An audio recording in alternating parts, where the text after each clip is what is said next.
There we go. Good Hey, hey. afternoon, Wooly. Good afternoon, Hello, everybody. hello. How are you today? All right. Top is fed. I'm Top I'm is fed? I'm fed as fuck. Um, Was that, are you top? well, Are you I guess bullying the lane? if it's the gut, if it's my stomach, then I guess mid is fed, I That would should be say. mid. Yeah, That would be your damage dealer. that would be the damage dealer. Well, no, the bottom row. The damage comes out of the bottom row. Yeah? Is Yeah, that fed? Is it carry? going Do you carry backwards. your bot? Um, the so basically, I got me some of that good pizza. I don't Oh, that know. good pizza from that place? Yep. So there's the legendary pizza joint, right? It's the best pizza you can get in the goddamn province is Como Pizza, and it is off of the island, out in the farms, It's and way, it's such a fucking pain in the ass to get there. they're the best, but they do not give a shit, a single solitary shit about making money as much as they just want to be comfortable and make the best pizza, which is Yeah. insanely respectable. Uh-huh. So that has been the deal, and it's like you can't. There's no delivery. There's no. You got to go out and get it, and that or go in and sit down and eat it there, and that's about it. And it's And it's just it's to be said that it's not just out there, it's far away from everything. yeah. Oh yeah, There's no. nothing that it's close to. It's not even close to a town. No matter where you are coming from, you're crossing one of the many bridges off of the island to go in to get to it. But once you get there, it's the best fucking pizza. It's just that simple. So you gotta, you gotta basically plan for when you're gonna do it. However, that has been facilitated with our acquisition of a vehicle. So we Congratulations. are now capable of getting out there on our own time, and I that's thought nice. I thought you guys already had a car. Nah, we just got one. Or are we talking about kites? Not kites. I had kites. I have various kites. I have kites that in various forms. Kites for But you don't have days. a vehicle-based kite. No. But one has been acquired, and the problem is that now it allows direct access to this giant, carby, cheesy Italian sausaged pizza at any time. Um, and that's nice. And it's also opened you up to the nightmare of, hey, let's go somewhere. We could just go Can somewhere. just go. You could Oh just go. no!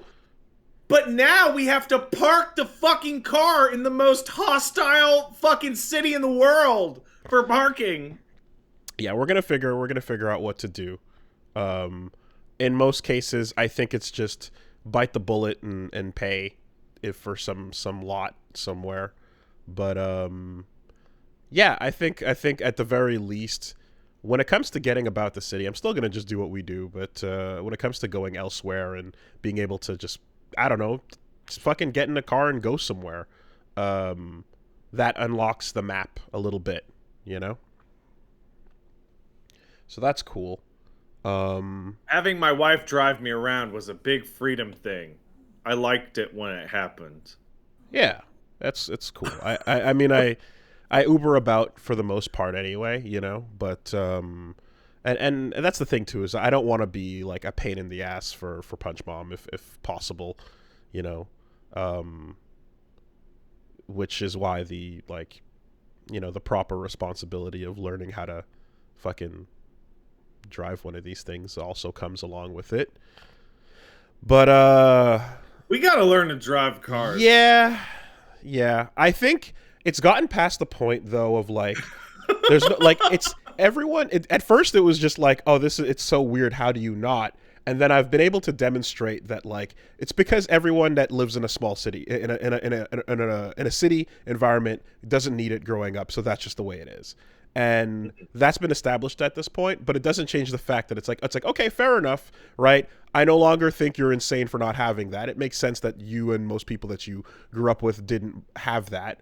but you should still go and do it though. And it's like, well, yeah. Yeah, I'm in a situation where like not I'm in everywhere out here you need to drive, right? I'm gonna need to drive. Period. Right. But also, I mean, you've known me a long time, Wooly. When I'm sitting in the passenger side with Paige driving along, uh, I may on occasion say some smart aleck bullshit, which leads to the car stopping at the side of the road and been like, I'll turn this fucking thing around and kick you out on the side of the road. And I'm like, will you? Will you? No, you won't, because you love me. And she's like, "Mm." You see, that's the mistake. Me knowing that I'm not in the seat of power, have recognized the need to become the ultimate co-pilot. I can say with some pride and confidence that I am an amazing co-pilot. For the maps, for the music, for I'm gonna go ahead and say congratulations to you on becoming such a great co-pilot once you've become inside the car, because in my experience you are not the most amazing co-pilot in the world in terms of maps and following things such as guides and instructions on what places to go.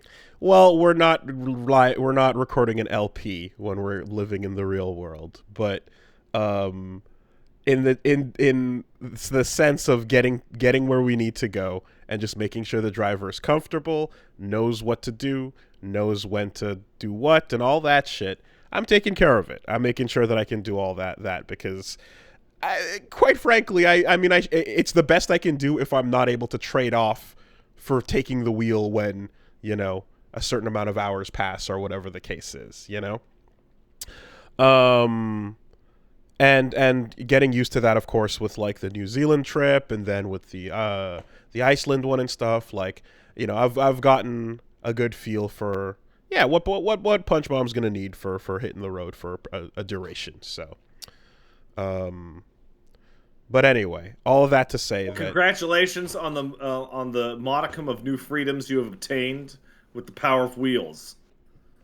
Yeah, it was one of those things where it was the plan was again to kind of, it happened a little bit earlier than expected, in the sense that a family member that basically has been injured and isn't able to use their vehicle anymore was able to just be like, hey, you guys can make use of this, and was very generous of them to do that. So we're like, okay, well, that we got it faster than expected, but here we are. And yeah, I think I'm gonna crack open that old fucking get your permit book from 2002 that I have on a shelf there, and start thumbing through it. That's the move. Gotta get your so for Americans who don't know this, when I explain this to Paige, her eyes pretty much bugged out of her fucking head. So Wooly and I are basically both going to be shortly engaging in the act of getting your learner's permit, which is, I mean, you got to have a real driver in the passenger seat to backseat you, unironically, and tell you that you're about to run over that small family in the sidewalk.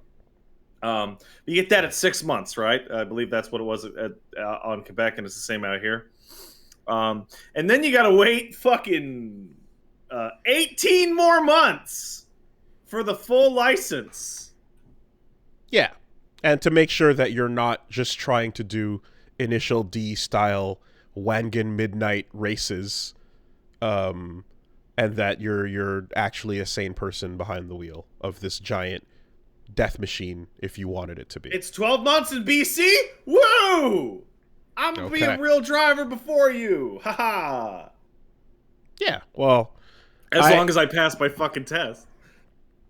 Yeah, I've it's interesting with me because I mean, I know that it's totally like fucking children at 14 are learning to, parallel park properly and shit. So it's not a big deal in any way. But I just know that early on I always had reservations because I didn't like the not having a feel for the size of the vehicle and how much space is in front and behind me.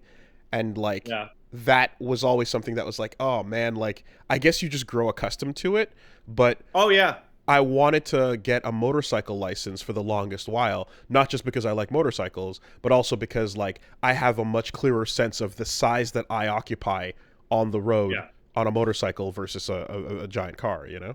So it's fun fact you mentioned that, because when me and Paige were going across country with the RV, Paige has been driving since she was like, I want to say like 15. She's like proper American car. Mm-hmm. It's part of growing up, right? So she's been a driver forever, right? And she's a pretty good driver.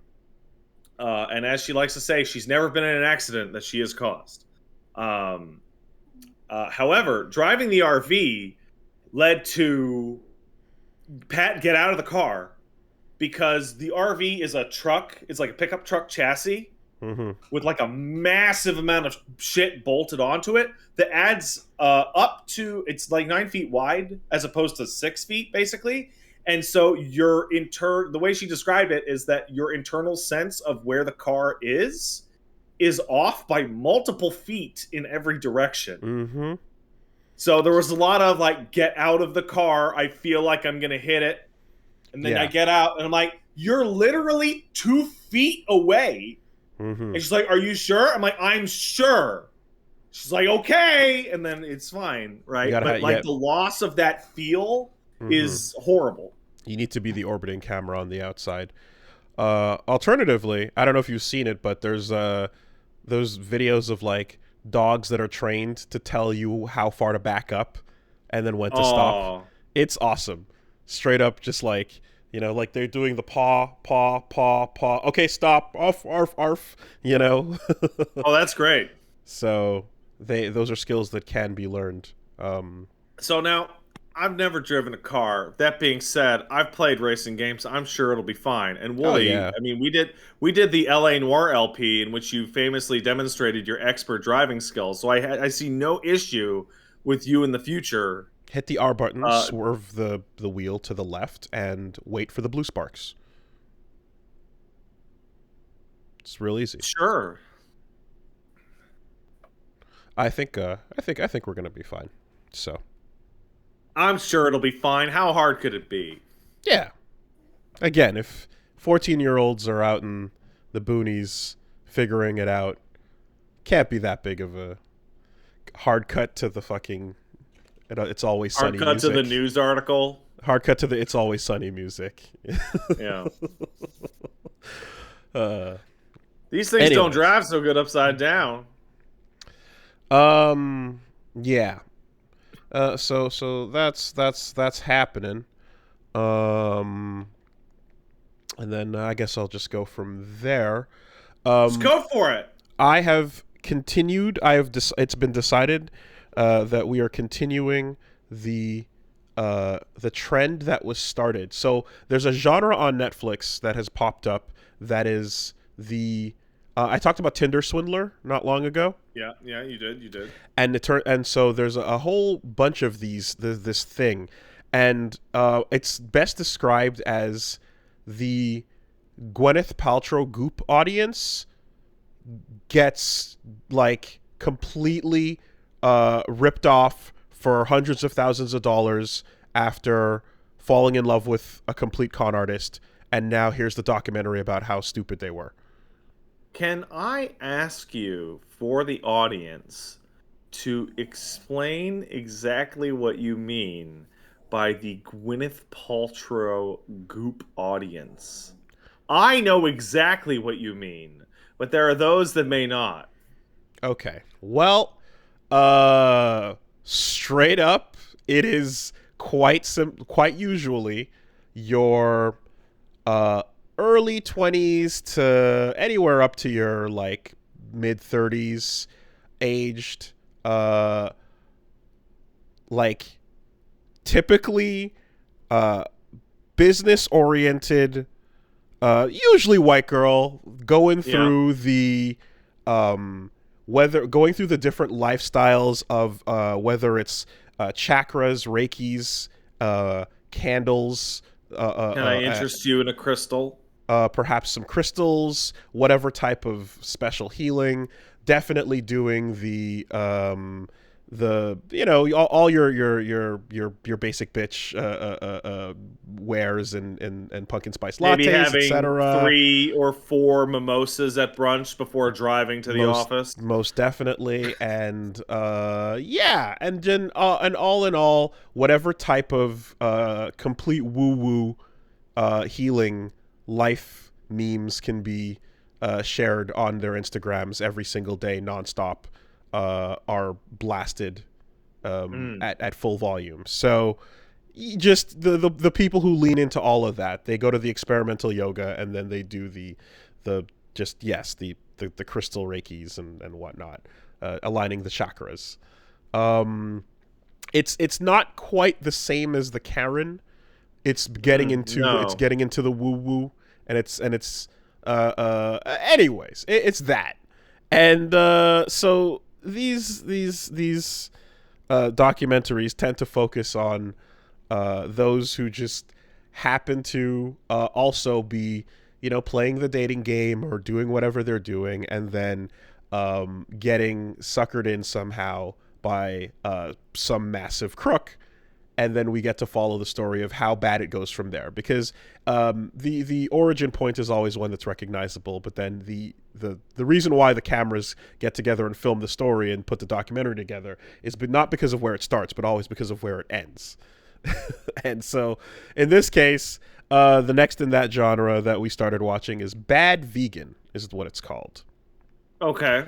And Bad Vegan, it's a 4-episode one. I've only seen 2 of the 4 episodes so far, so I can't even give you the complete take on where it ends. But it is absolute just eyes glaze over at, like, the setup, which is what I described, that type of person. Yes.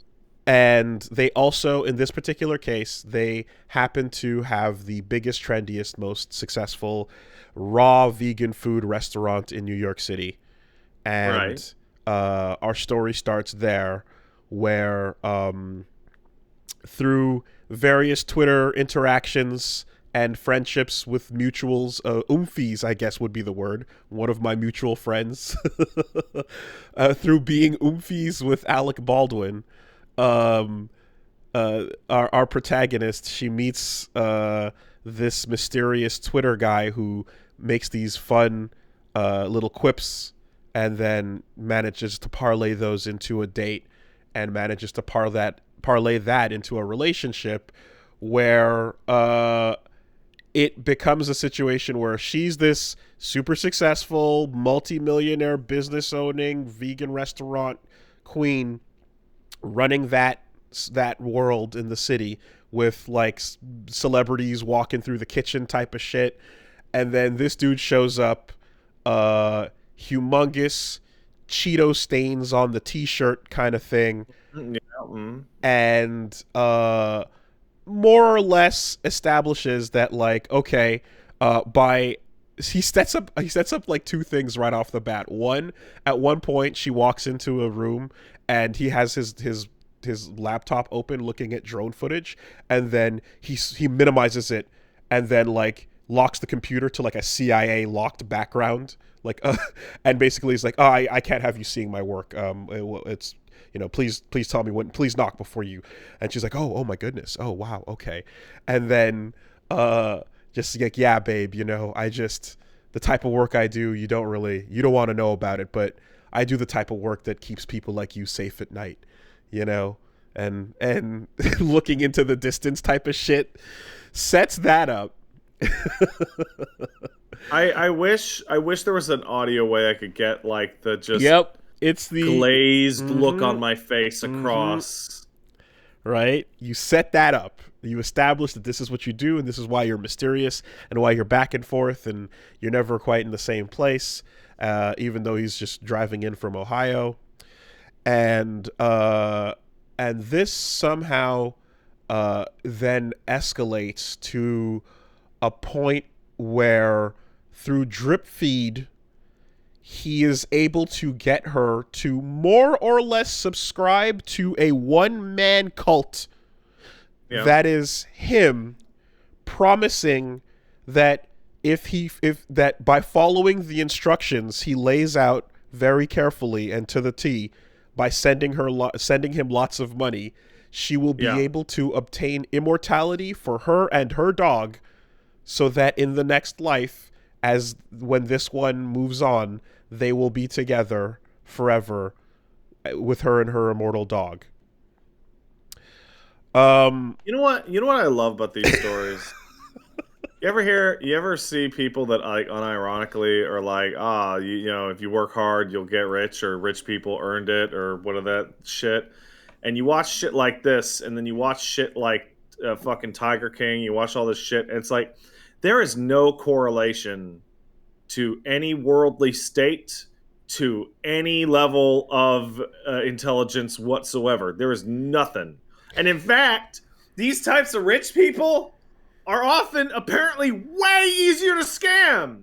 This is the underlined message when you're watching these things, and like this was a big part of like the problem I have with watching some of these is that when they're telling you how dumb and insane the story gets, you can only get those details by having the person who's the victim of the scam on board. And to get them on board, you have to tell their story, and to tell their story in a way that they approve of, they cannot be made to look as insanely stupid as they clearly are.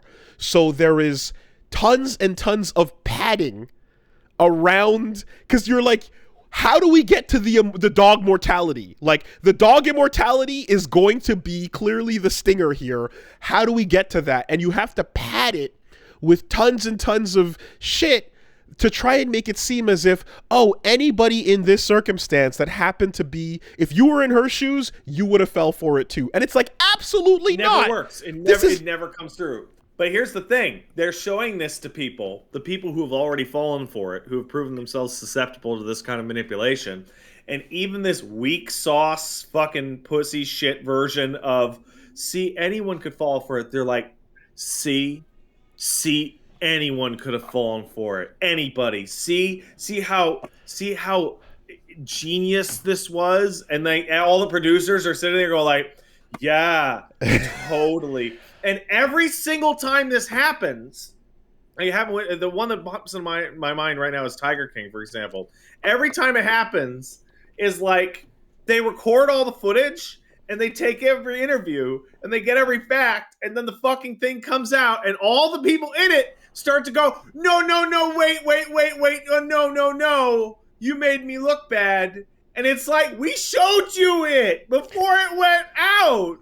Then okayed it. You thought it was cool. You're just mad because everyone's calling you a stupid dumbass. The power of editing can do a lot,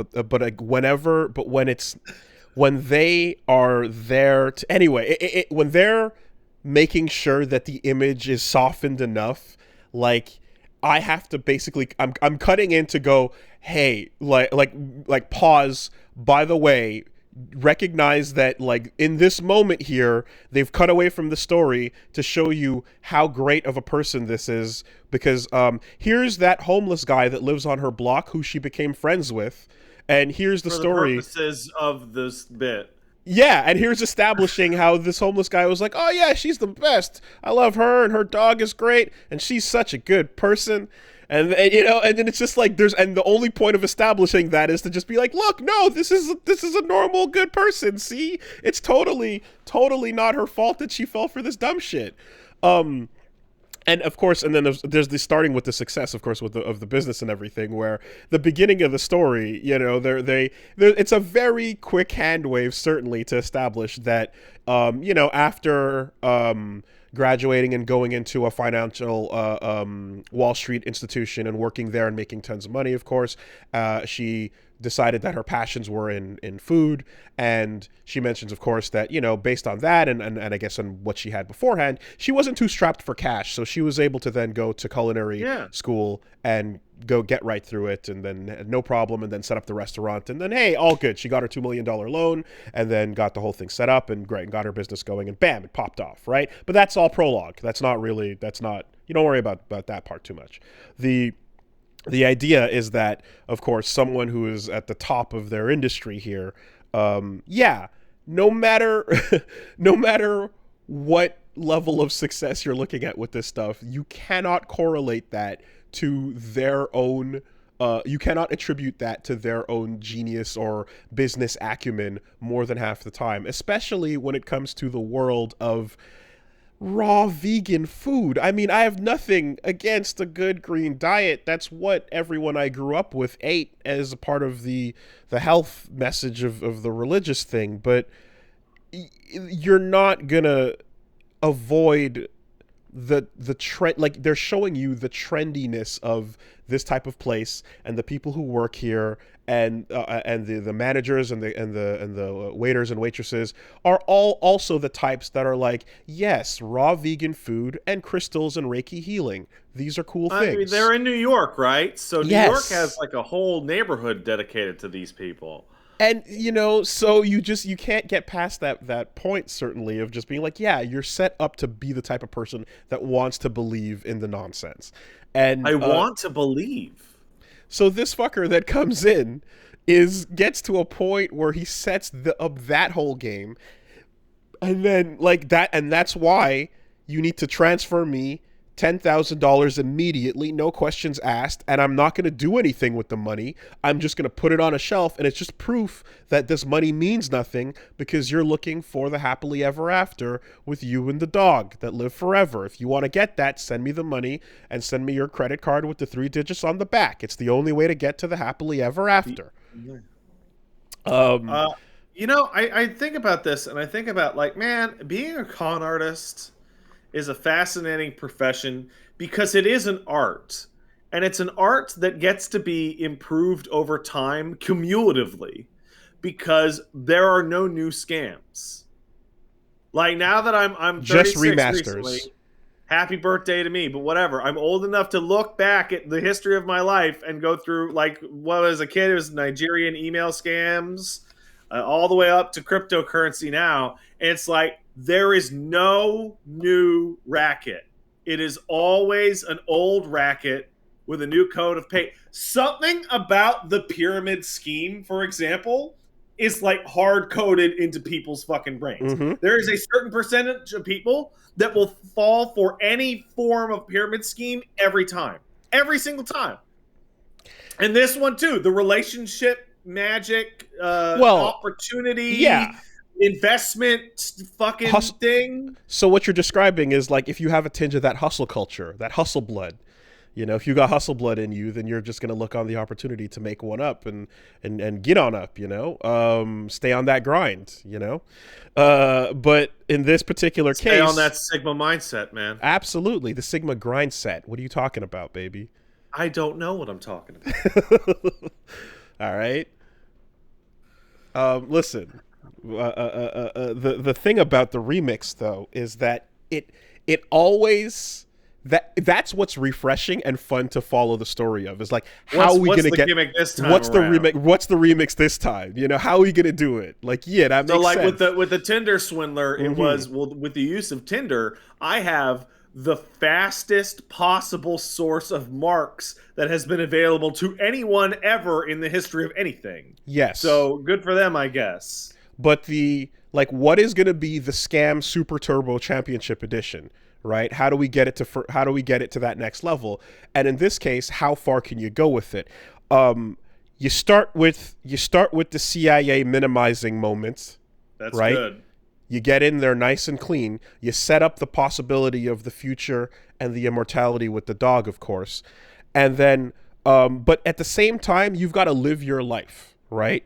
So when you're living your life, which consists of sitting on her couch and eating your Cheetos and just having, and spending all her money and doing nothing, right? Good, yes. And she's like, you're fucking gross. You're disgusting. Yes, good. Excellent. The move is to establish that, no, you're misunderstanding. This fat body I have is the meat suit. And I'm wearing the meat suit. This is where my spirit has been. This is what I've been given. And your mission is to deliberately be unattracted to this form of my meat suit body so that I'll know that you're really down for the cause and really dedicated, right? You're supposed to be unattracted to this body that I have, but I'll get the real one later. You know what's great? But I'm You know what's gross great on about this? purpose. Because this is after the first $10,000 purchase of nothing, right? Oh, we're in the hundreds of thousands of dollars at this point. Okay, so at this point, this is the genius of this kind of racket.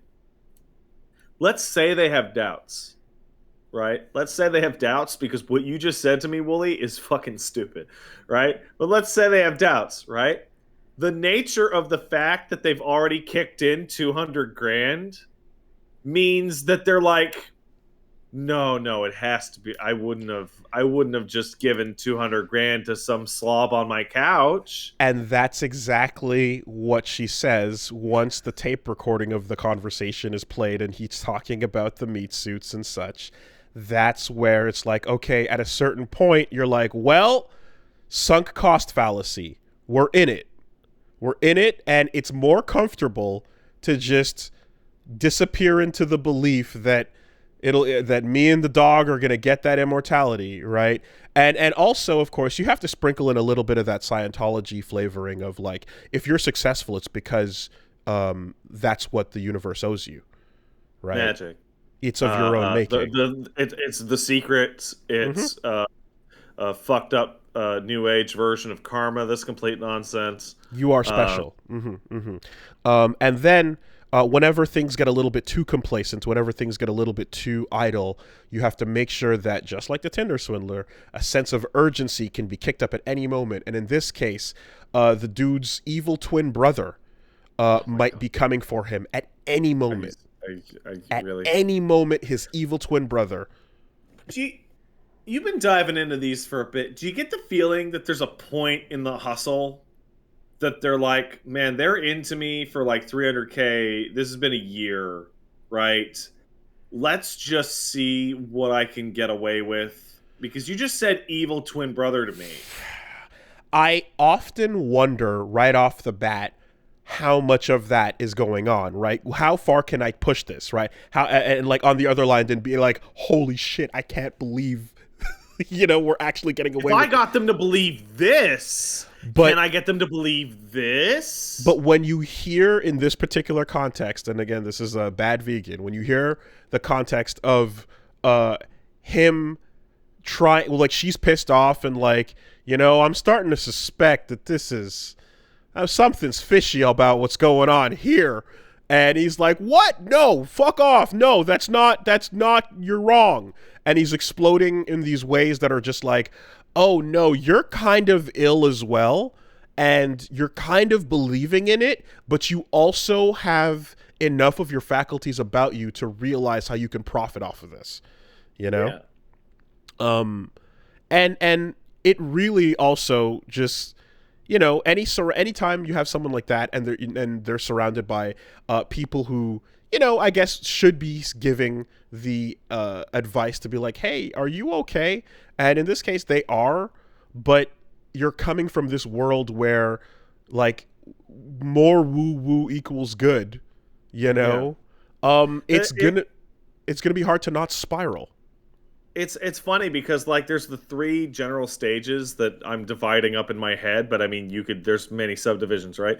There's what I'm gonna call the pure money hustle, which is give me some money, I'll give you more money back, and you're like, this sounds like bullshit, but no, you could get a lot of money, right? And every variation thereon. There's what you're describing right now, which is a combination of love and maybe a little bit of magic, right? Mm-hmm. But also money. And then you get, like, we live in a world in which people will sign up and within 3 meetings of, like, a wellness clinic, they'll have, like, some old guy be like, okay, so you give me all of your money, and I fuck your wife, and you don't fuck your wife, and you'll get to go to heaven with me. And there are people who go, okay. Yeah, I'm gonna go sell my house. Give me a second, man. You sure about this? Yeah. I also like. You're underrated in Suicide Squad, really. And Morbius, just more Morbius. That's what I'd like to say. How about that? Get that sweep going. It's a real fucking. I hope The use of the term "sweet" every time is I what gets hope- me. It's so consistent. I hope it lasts for years. I hope years from now we are still referring to the hashtag Morbius sweep. I hope that when you click on that hashtag, you see the journey over a decade of a lifetime. It's really a particular flavor of genre that is just like, it's incredible because you're watching in bewilderment of like how dumb the person is, but like in this case, again, the story's not done yet, but it's like you have to fight against the way this is edited to try and present this person as normal, as an everyday victim, and it couldn't possibly be fucking further from the truth. It never is. It never is. Never, never, never. Yeah, and so I don't know. At some point, they, you have your little stingers, and one of them is the like the part where it's like, okay, so I'm going to introduce you to my associate, and he's the person you're going to need to give all of your financial information to, all of your numbers, your credit cards, your bank info, all the account data. You're just going to need to give that to him for security, of course, because when I go on these black ops, right, there's people out to get us, and we need to make sure that we stay in a secure location. So, and then and then the documentary starts filming the associate that is involved in this somehow, so we'll see, but yeah, it turns out there's quite a few of these. I heard about another one called like Inventing Anna, but I think that's like not a documentary. I think it's just like a dramatization of a real story about someone who came in, pretended to be a princess in New York, and frauded a bunch of rich people out of a ton of money to get like some crazy fucking $50 million loan or some shit like that. I don't know. And a bunch of other stuff, but I just wish there could be a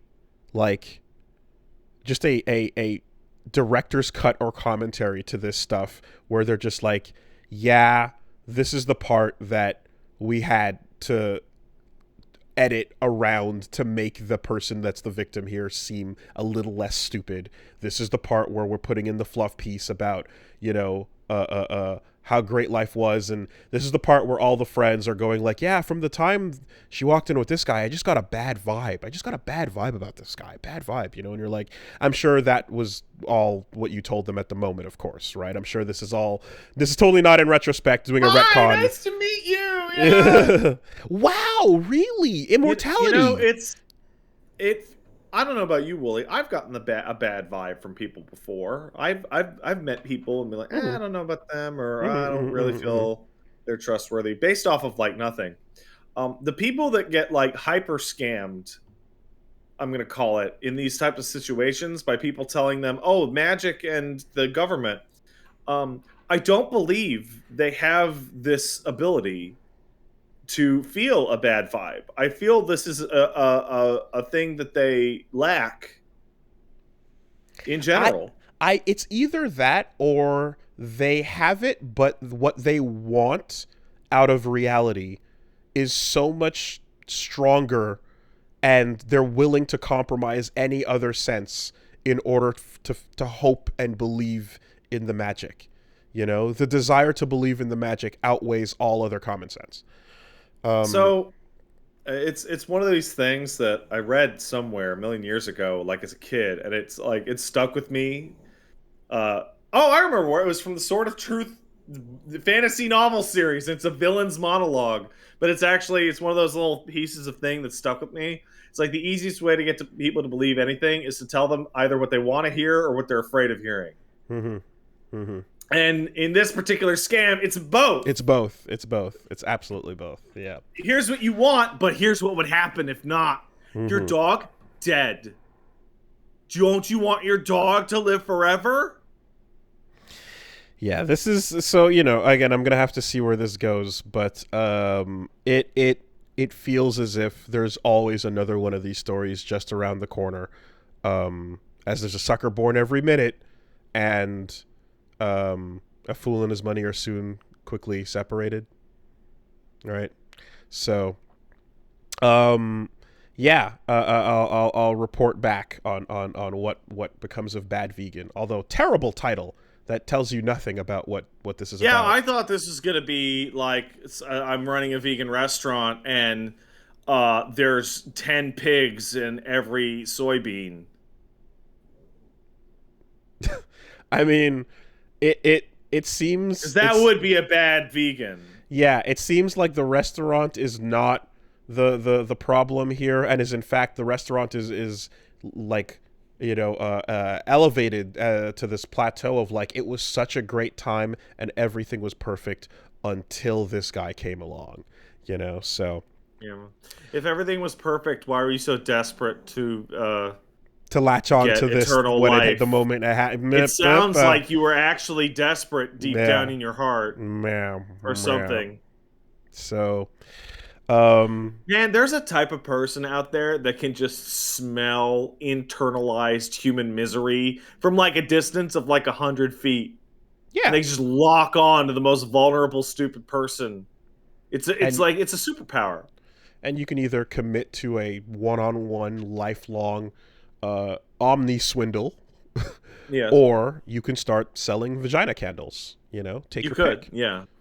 But that's. I think I'm gonna put out a public health advisory right now. It's normally I wouldn't say this, but we're bringing up the Gwyneth Paltrow, which means people will go look this stuff up. Gwyneth Paltrow will occasionally give you advice on broths and or tinctures to let sit in your vagina.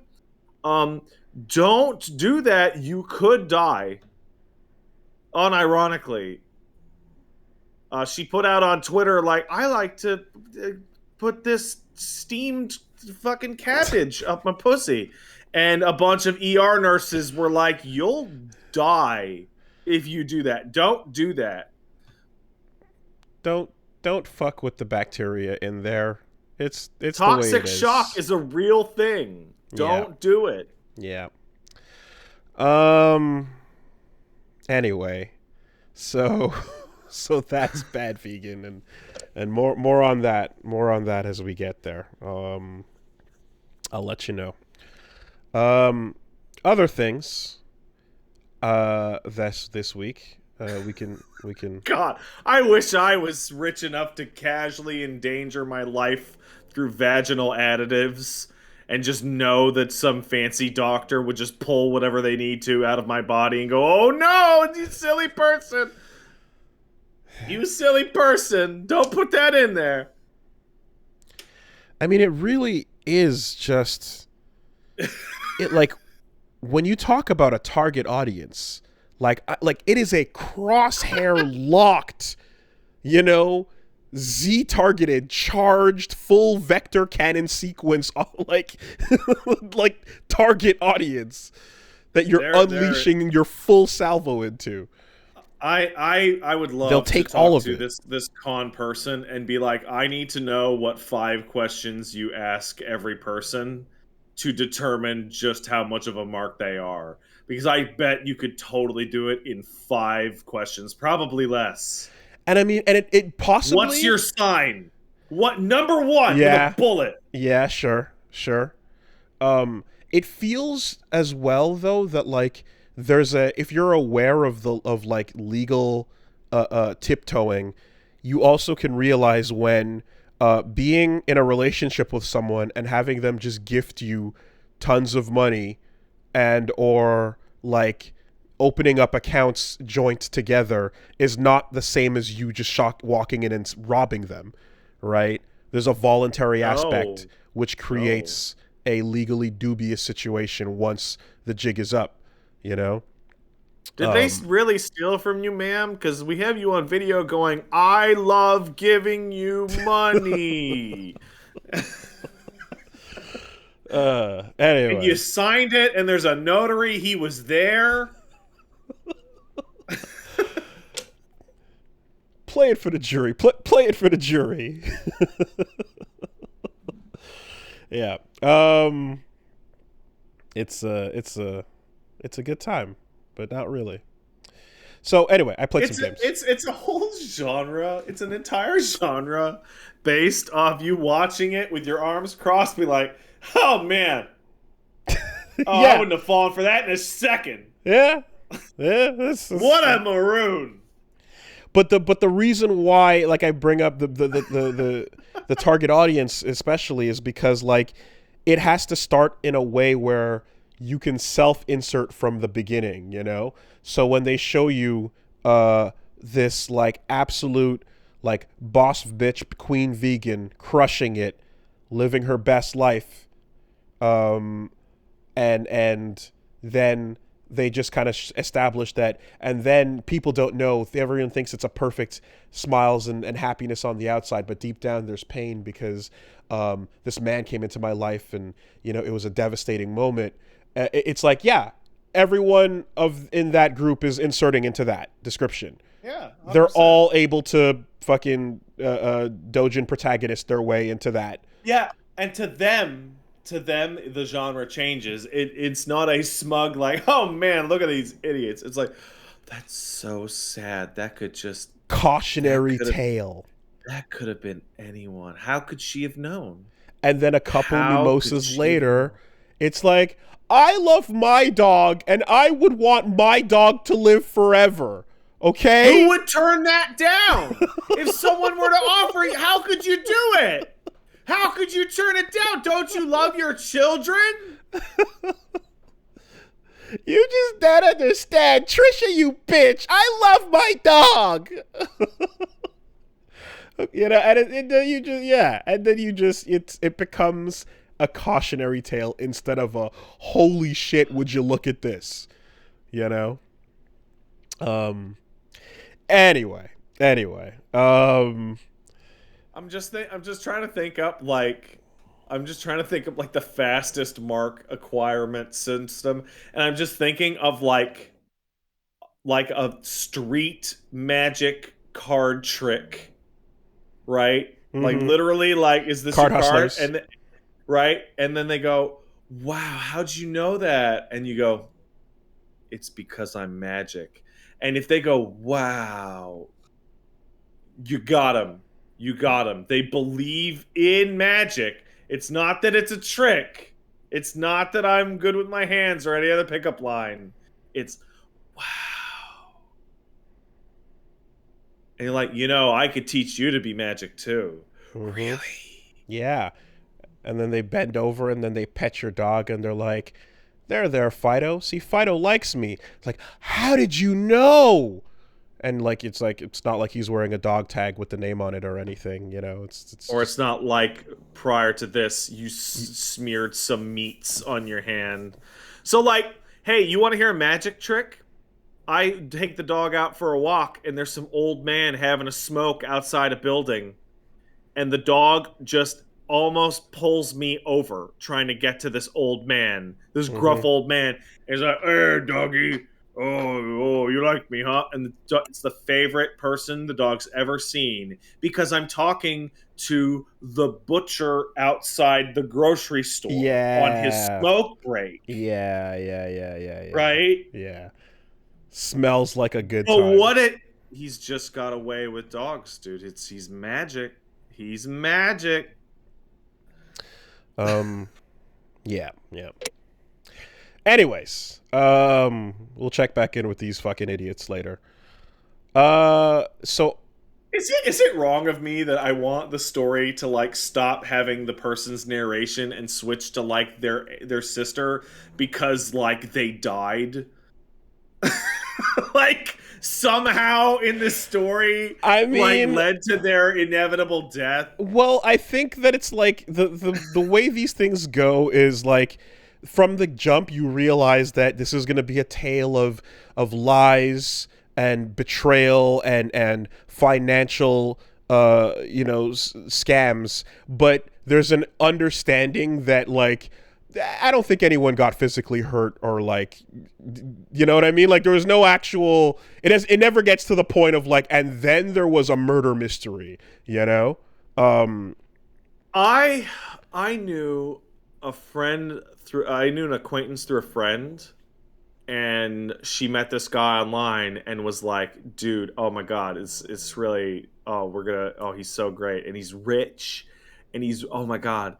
And it's like, well, where does he live? I'm gonna go visit him and stay with him for a couple months in country I have literally never heard of in my life. Mm-hmm.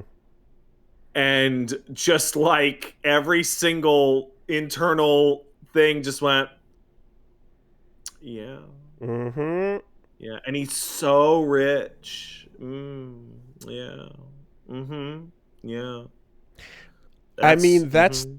And yeah, that's, don't do that. Don't do that. They love to gloss over those moments because it's like, you know, I talked to, like, in Tinder Swindler, there's the whole, like, and then we went on this perfect, amazing first date where he flew me in his private jet out to Paris and then back over the weekend, and it was like, oh my God, right? And, but, you know, so then I kind of was said, yeah, maybe I might be interested in this guy. And in this particular case, it's like, so then one day he takes me up to like one of the most expensive jewelers in all of New York City. And we just start looking at a number of diamonds, and we just start browsing, and the people there are treating him like a friend on a first name basis.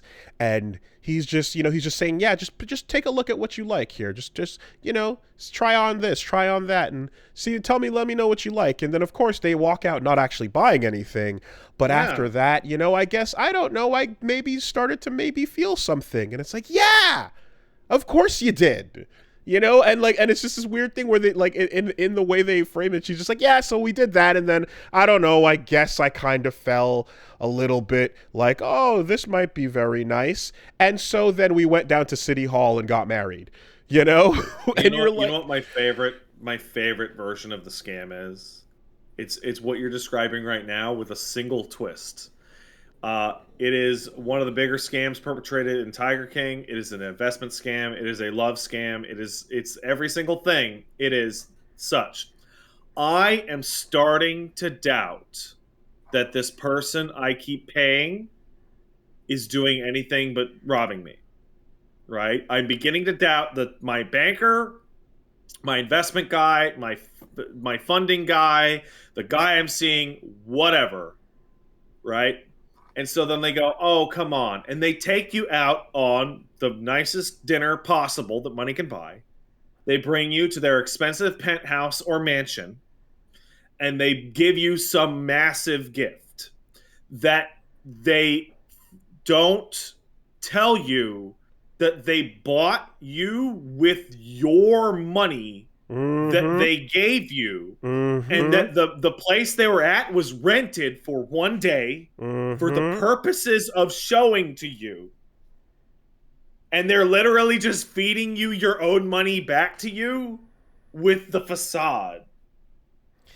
And again, if you're dumb enough, then that'll fucking work, and desperate.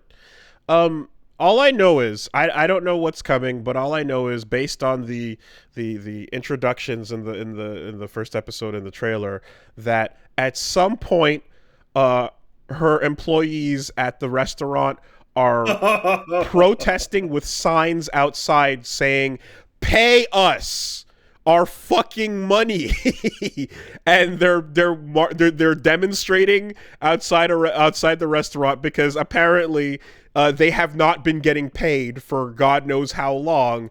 And then also at some point they are literally fugitives on the run from the police as they're trying to escape the law for a couple months or for a year or so, hiding from hotel room to hotel room.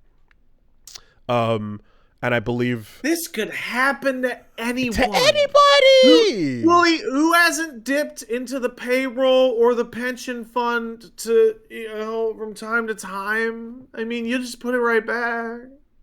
And the way that they got caught is because they ordered a fucking like a Domino's pizza or some shit to the room and had their names on it, and yeah, it just, you know. So you're like, wow, this is a whole lot of buttering up to get to a point where these employees had to go on strike to get their fucking money, you know? So please play the violin and tell us about how sad it was, you know, that she fell down this rabbit hole and that's why she was exploiting her workers. Please go on, tell me more. All right, I've been trying to segue, and you've been yanking me back. I know, in. but it's a fun conversation. What can I say? Yeah. I got nothing else on it for now, at least. We're gonna have to see what happens by episode 4. Okay. Well, in any case, it was not much else, but we played Sonic Smackdown, the final version, this week, and this is the Sonic fighting game that's really fucking good, as I've mentioned before. As opposed to the other one. This one is basically built to feel like Marvel. I'm looking at a trailer right now. I can tell just from like 2 seconds of footage. And a lot of moves resemble moves you've seen in Marvel. When you pick Shadow the Hedgehog, he can do a super that puts spinning projectiles around him, and then he can teleport left, right, or above you to mix you up. I just saw Knuckles do a fucking Shin Shoryu. He literally Knuckles does a Shin Shoryuken. Yeah. So, and not to mention Shadow's level 3 being one where time stops and he turns around and faces the camera as multiple summon blades stab you from above, so yeah. Wonder what that's about. It's great. It's really, really fun. And the last time I played it a while ago, it was like 2 years ago or so, it had, maybe like 12 characters. And they've since updated it quite a fucking bit, and they've put like everyone in it. It's got like all your Sonic regulars. It's got the Chaotix. Fucking Big the Cat is in there. And when you play Big the Cat, he has a fishing mini game inside of the fighting game where you cast, and then there's a timing bar for like pulling the fish in, to like do a big old yank that then lets you do a combo afterwards and stuff. And then they added like Emerl from Sonic Battle as a playable character, and then like they went all out, including Mr. fucking Balan from Balan Wonderworld, even the top hat guy with the dreads there, the one cool looking dude from Balan Wonderworld. Why? Because why not? And he does literally just Doctor Strange shit, Eye of Agamotto, etc. So that's a fun one as well. But yeah, this game is incredible. They have like not just Metal Sonic but Mecha Sonic from the Archie comics. They go above and beyond. I like Mecha Sonic a lot better than Metal Sonic personally. Absolutely, Mecha Sonic is my main. Mecha Sonic is fucking awesome. He's cooler looking. Like he's more intimidating and he's bigger. And furthermore, you've got a giant list of levels with all the best music from 1, 2, 3, Adventure, and even when it's like it's got that one level from Unleashed where it's playing the good track with the I think Temple Run or whatever it's called. It's the best song. It's the awesome song from the trailer, So yeah, just an awesome love letter fighting game, and we had a good time with that. They're working on a new version that has rollback, of course, which is Ultimate Sonic Smackdown, but they have to start from scratch, so there's only 2 characters in that for now. In the meantime, we just played over Parsec, and it was fucking solid. I mean, it's just a reminder of like how healthy your fan game community can be when you embrace it instead of just being an asshole and clamping down on it, Yeah. Because there's companies that clamp down on it, and like we see that shit all the time, and it fucking sucks. Everything Nintendo related is a fucking problem. And then there's ones where they don't really do much either way. And that'll exist because fans of any game will pop up, and from time to time, they'll just be like, I have enough passion for this franchise, so I'm going to make this. But Sega encourages it. They have... Yeah, then you have Sega and Capcom are the two that jump to mind, where they go, look at this fan thing, isn't it cool? We're not going to make it. they call attention to it, and they actually have, like, there's the festival for it and all that shit. And like, so as a result of calling attention to it and like officially being on board with that, it just makes such a healthier community. And it's like the amount of, like, Sonic is already a popular thing that would have tons of fan games anyway, but like the level that they get to and how impressive those projects are, it dwarfs the fan game community of like almost any other scene, it feels like, because just having that official, like, hey, this is cool, and we might even point to people at it, it excites people. Imagine every single year in Sega Japan, there's like one 90-year-old little man sitting behind his desk looking at the fan game thing, and he's trying a fan game thing, and he's like, how come nobody who works here knows how to make a fun Sonic game, but everybody who doesn't work here knows how to make a good Sonic game? What's up? I don't understand. But what is up? I don't understand. It's crazy, and by just making this solid ass game too, like they're working on their own original fighter, two of them in fact, head to head and Origin of Storms, and you get eyeballs on like on your original projects because people are like, oh shit, yeah, that's the team that made the really fun Sonic fighting game, like fuck yeah. So it's a great move, and it benefits, it floats all boats. I wish boats rise with the tide. It'd be nice if any other company would look at that and just see the example of how positive it is. Wait a second. Are you talking about the same company that destroyed almost all of its own games? That is not exclusive to Sega. There are quite a few companies that have literally lost the masters. Are you telling me that the same company that re-releases the same 18 Genesis games over and over and over because they destroyed the entire master back catalog of the Sega Genesis is so forward-thinking with the fan game? Wow! Never forget that Samurai Showdown 64 was completely lost as a master from the entire office, and the reason why it never showed up anywhere is because they can't find it, and it's been gone forever. I'm gonna bring this up until I die, and I don't care if you've heard it before, but back at fucking what was the video game rental place before Netflix? It was Blockbuster? No. It was they would mail it to you. They would mail you video. What was? Jeez. I want to say it was Game something. But GameFly. Okay, yeah, GameFly. GameFly. There was and may still be a master copy of a completed Panzer Dragoon Saga PC port that existed in one guy's office at GameFly that Sega commissioned and then canceled after it was done, and it's gone. It never came out. Yeah. So, anyway, I encourage the Sega attitude towards their fan games as a good thing, and that's the specific aspect of Sega which I praise today. There is much to be said about them as we get into the docket.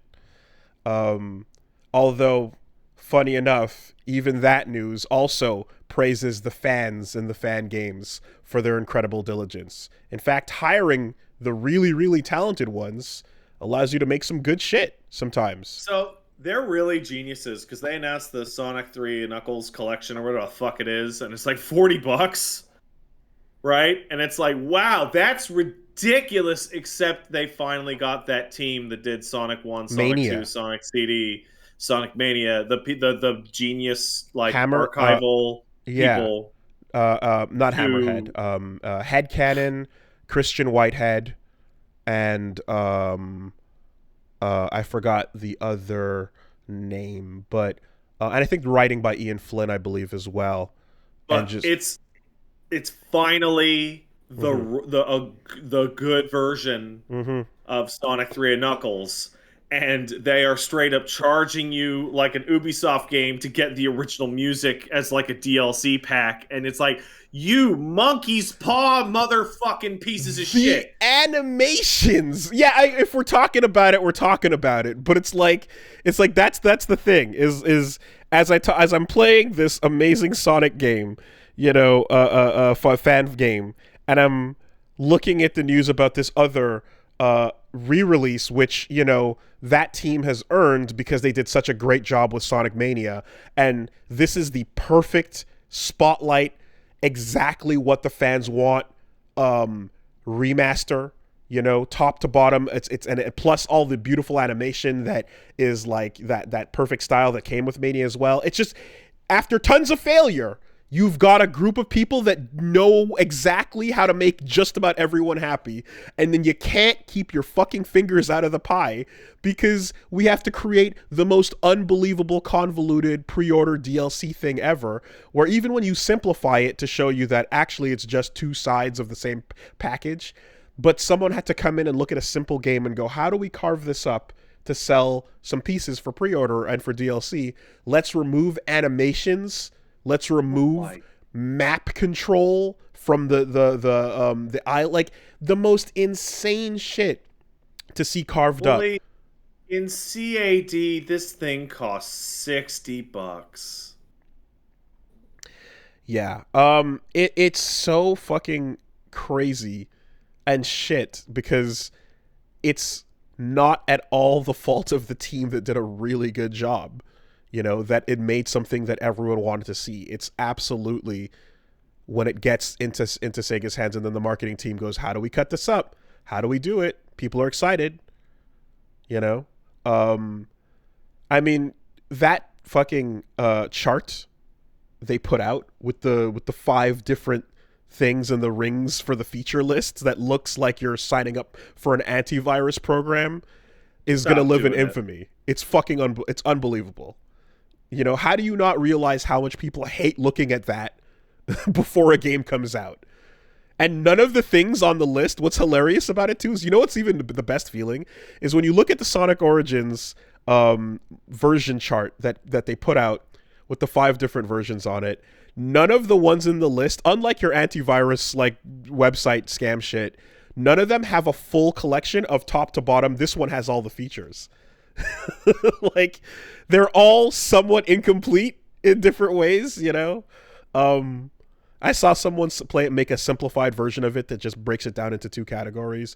But at the end of the day, you can't fucking... On the Steam page right now, there is only 2 categories. Okay. The initial one they put out was like much more convoluted, and you can't excuse the breaking down of like character animation on the main menu and camera controls over the main menu islands.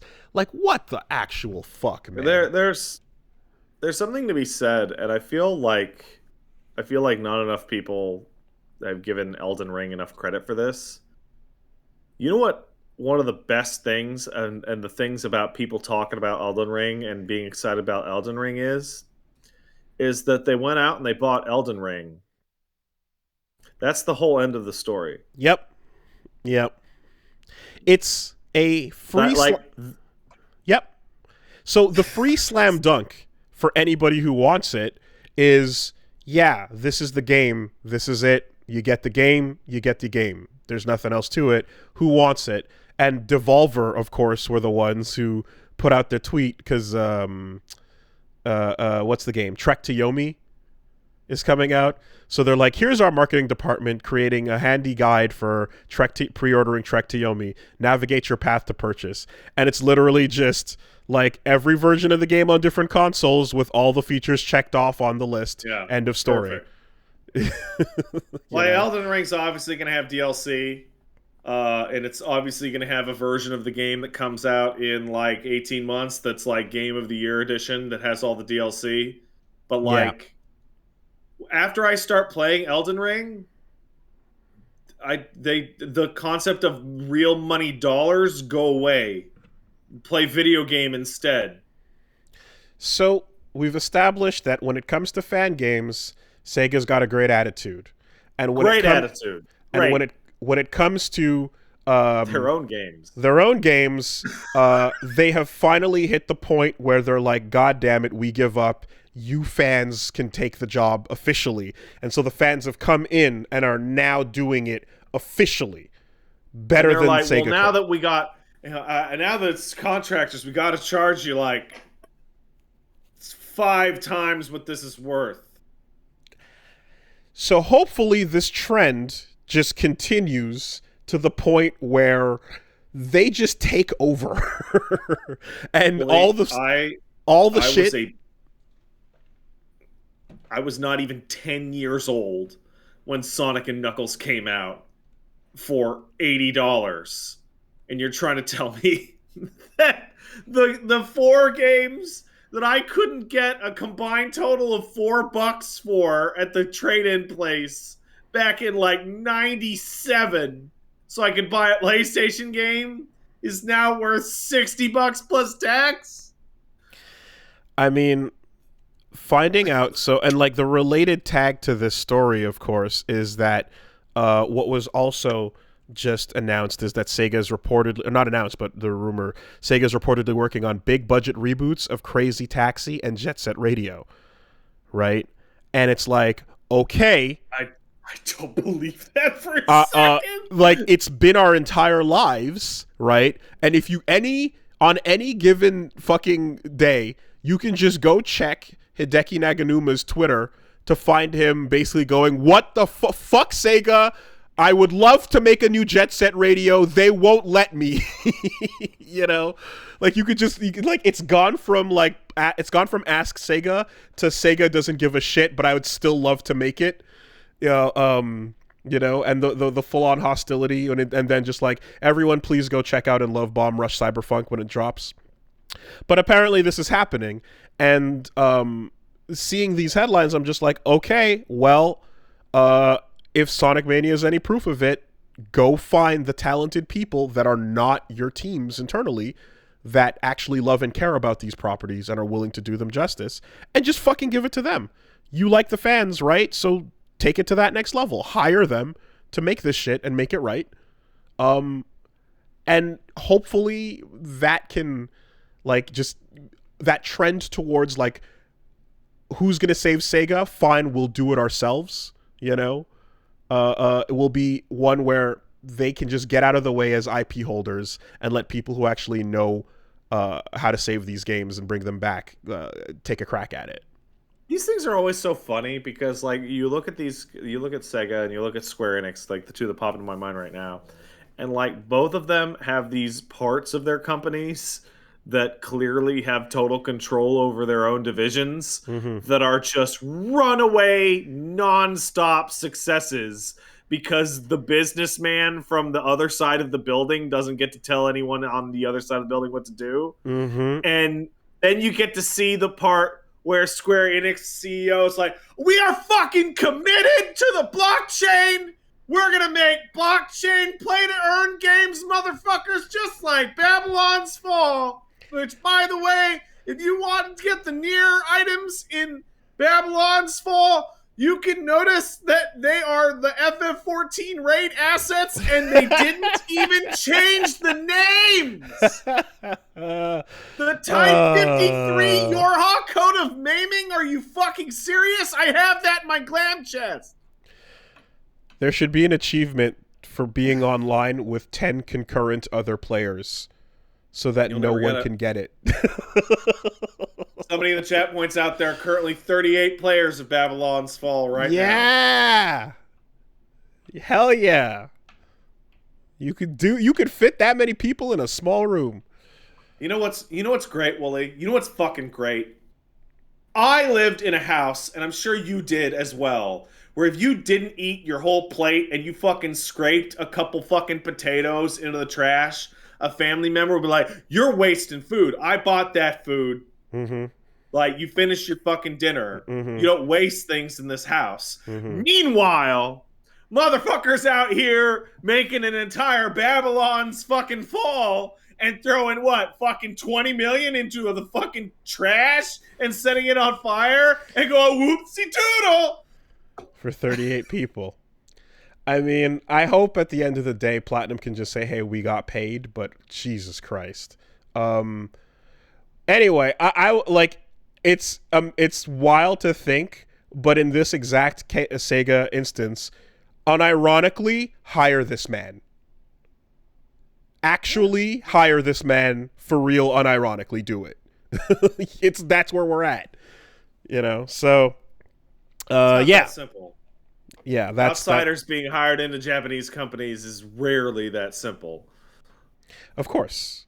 Furthermore, it's not about that. It's not about outsiders being hired into Japanese companies. It's about The whole company, just the whole gang. it's about outsiders being trusted with the IP of a legendary franchise, and then actually having the audacity to make something good with it. Do you know how That's tough. embarrassing that is? That's tough because there's no win for a certain subsect of executive. If they're a total failure, well, you fucked up by letting them do it. If it's a runaway success, all of your guys look like shit. I mean, you look like shit too. Unless fact, you take a lot of credit for the idea. The fact that there have been more than one, like, desperate conversations from high-level Japanese dev studios where a major IP was about to be handed to the West, so to speak, and the team essentially had to beg to not be shamed in this way, because it would be too embarrassing, especially if it was successful, and we've seen that happen multiple times at different companies. It's fucked. It's fucked, But anyway, I think we'll see more about this whenever it happens, certainly. But the slow takeover of beloved Sega IPs by people who actually know what they're doing would be the best bet for this, because we've had forever to do absolutely nothing with Crazy Taxi and Jet Set Radio, and Sonic, which was actively being developed, just kept sucking. So yeah. On the one hand, like I genuinely feel, because like taking your baby, your trusted big IP, like let's say Sonic, right? It's like a dynastic property, and you don't want new people to fuck it up, right? And as much as Christian Whitehead and those guys showed their chops, it's still nervous to give away your baby to people that aren't your guys and also are of a different culture. And I get that. Now, Sonic Mania was great, but at the same time, we also had this. This fucking bullshit. Do you remember Sonic and the Dark Brotherhood? Can you get that up to the camera a little bit closer, up to the microphone a little bit closer there?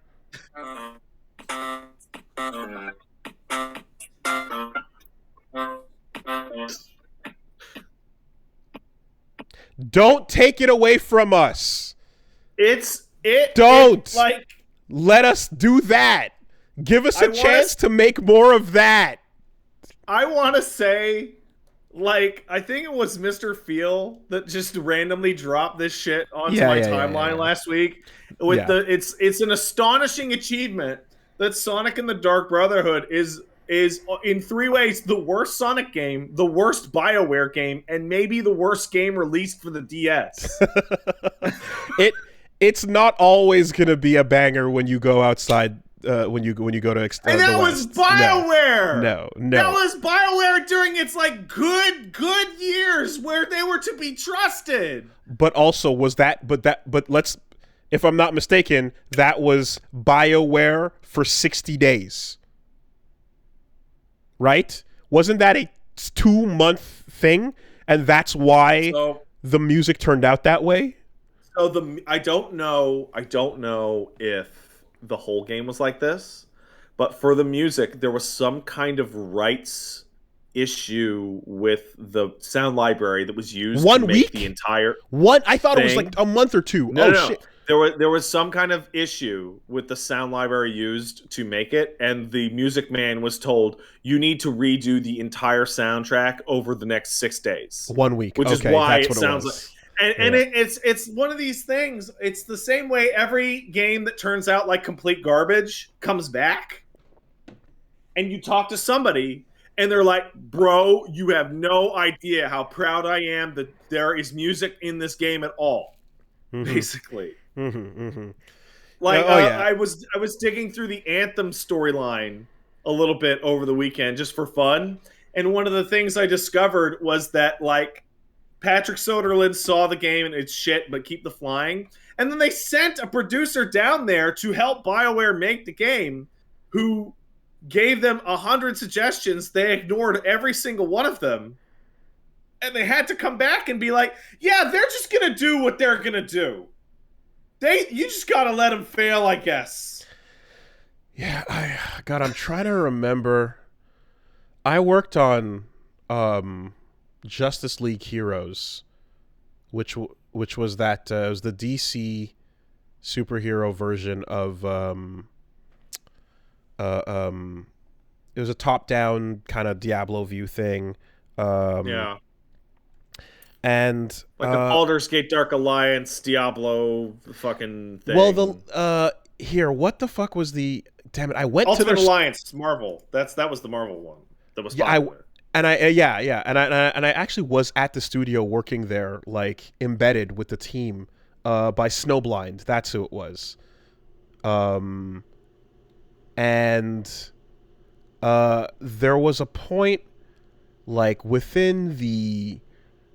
They made Baldur's Gate Dark Alliance, right? Yeah, that's what that was. Okay. So there was a point in the like fucking like I want to say a matter of days, if not weeks, where this part of the level was so shitted up and so buggy with what they were trying to do that like the solution was essentially to just cut the first half of the level out and just spawn you halfway through from the second point and just resume it and pretend that the back half of the level was the whole thing. But like the cutscenes that led you up to that moment like dropped you in a place that made more sense initially, you know, at the start and shit like that. Yeah, and it was just like it was one of these like the concession was just absolutely axe the content. Who gives a fuck?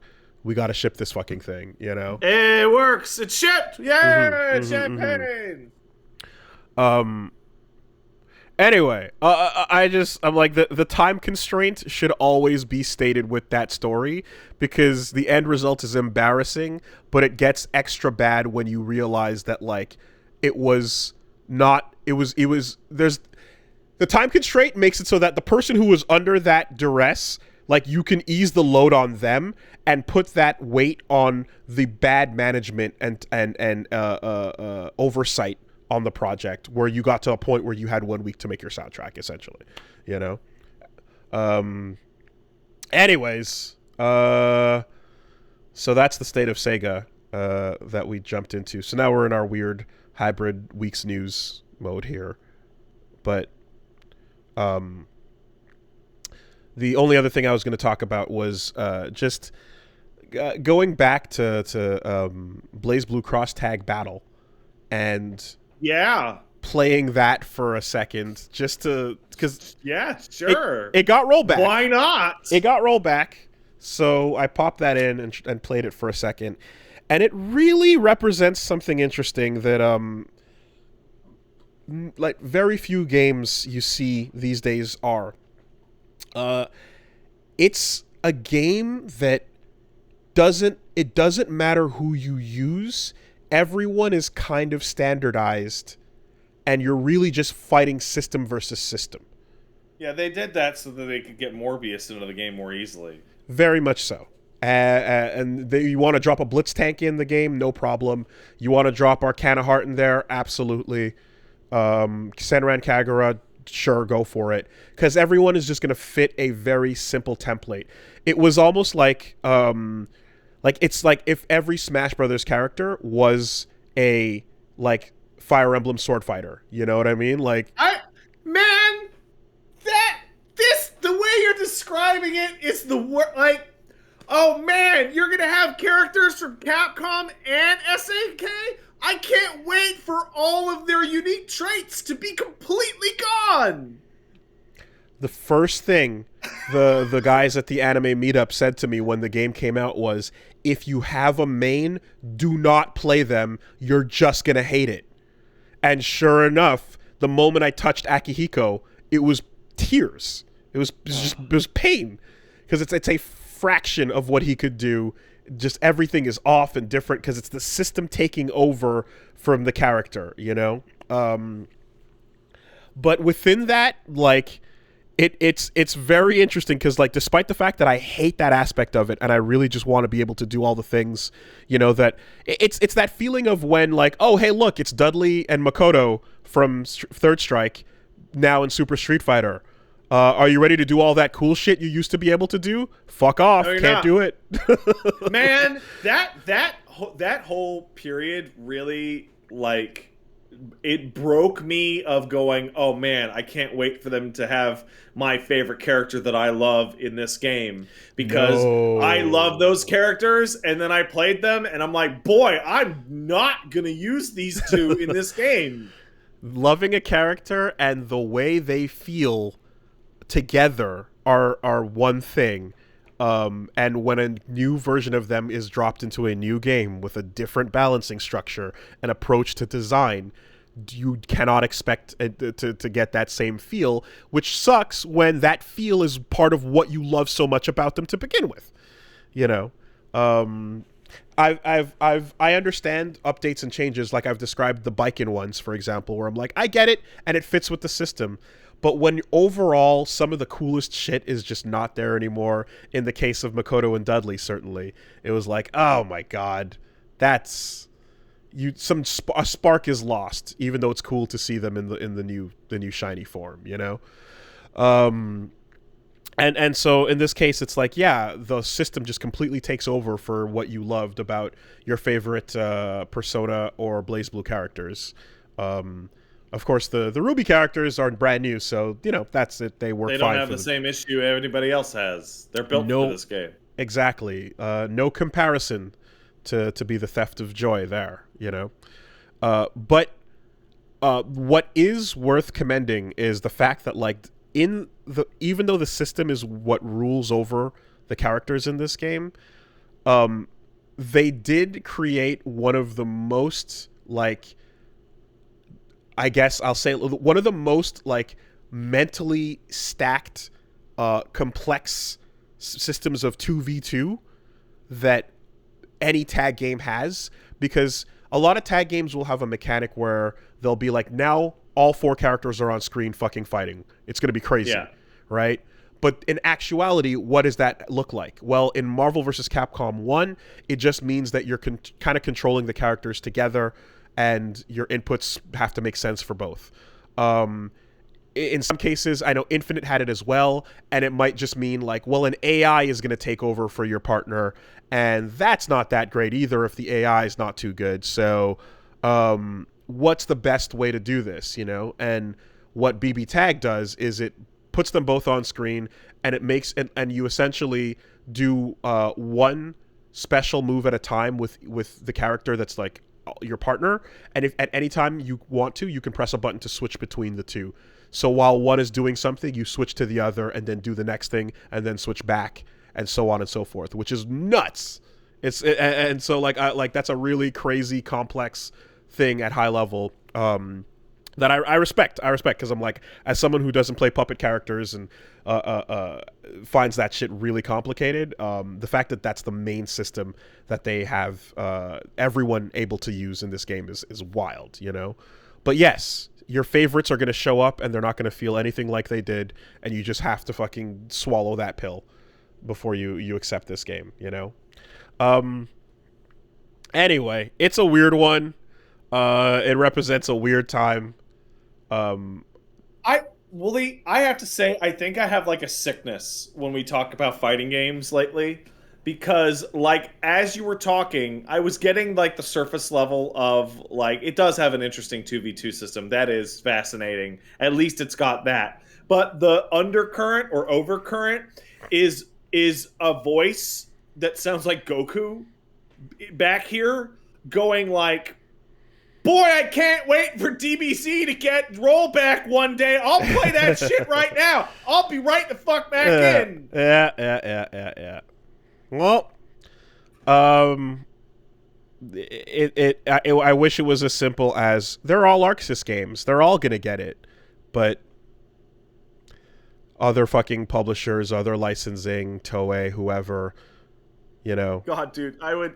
You remember me talking about how like fighting games are? I'm so mad at them. Like, I'll shut my mouth if DBZ got fucking good net code, because like the time that I played that game before, you know that critical mass of people leave in that first month, and all of a sudden the net code becomes way worse because you're dealing with longer distances.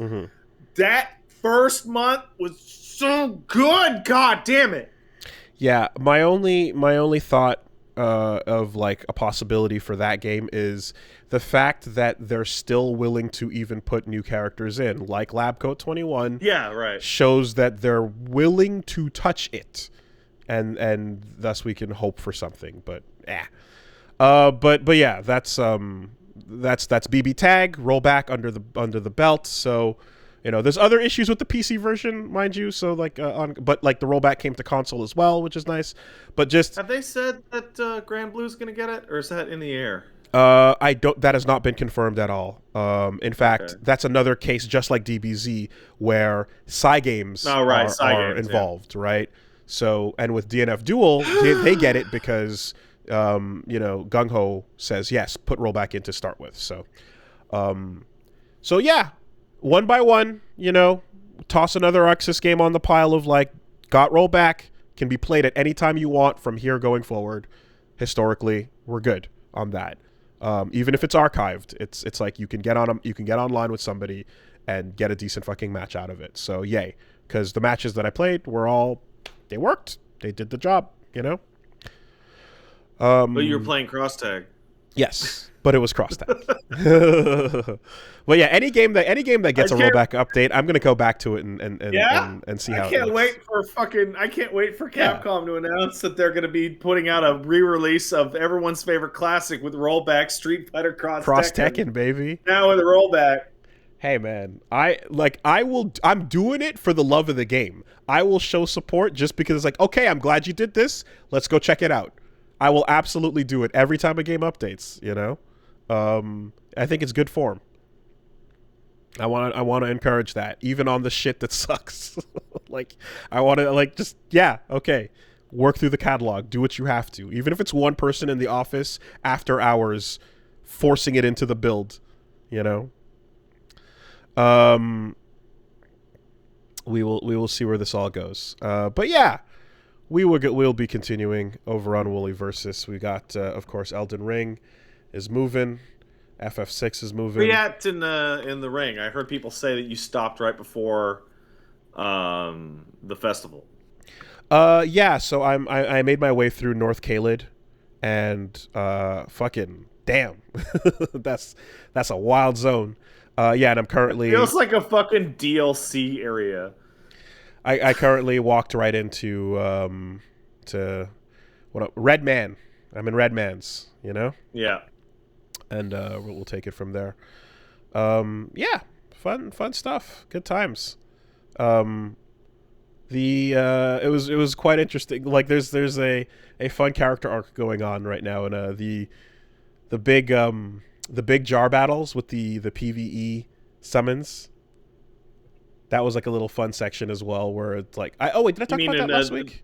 You mean no, you didn't. The giant jar, the Coliseum. Yeah, the Coliseum with the giant jar.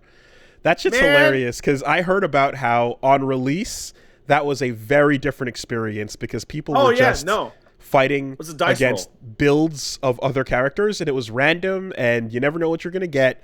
Kind of wild, you know.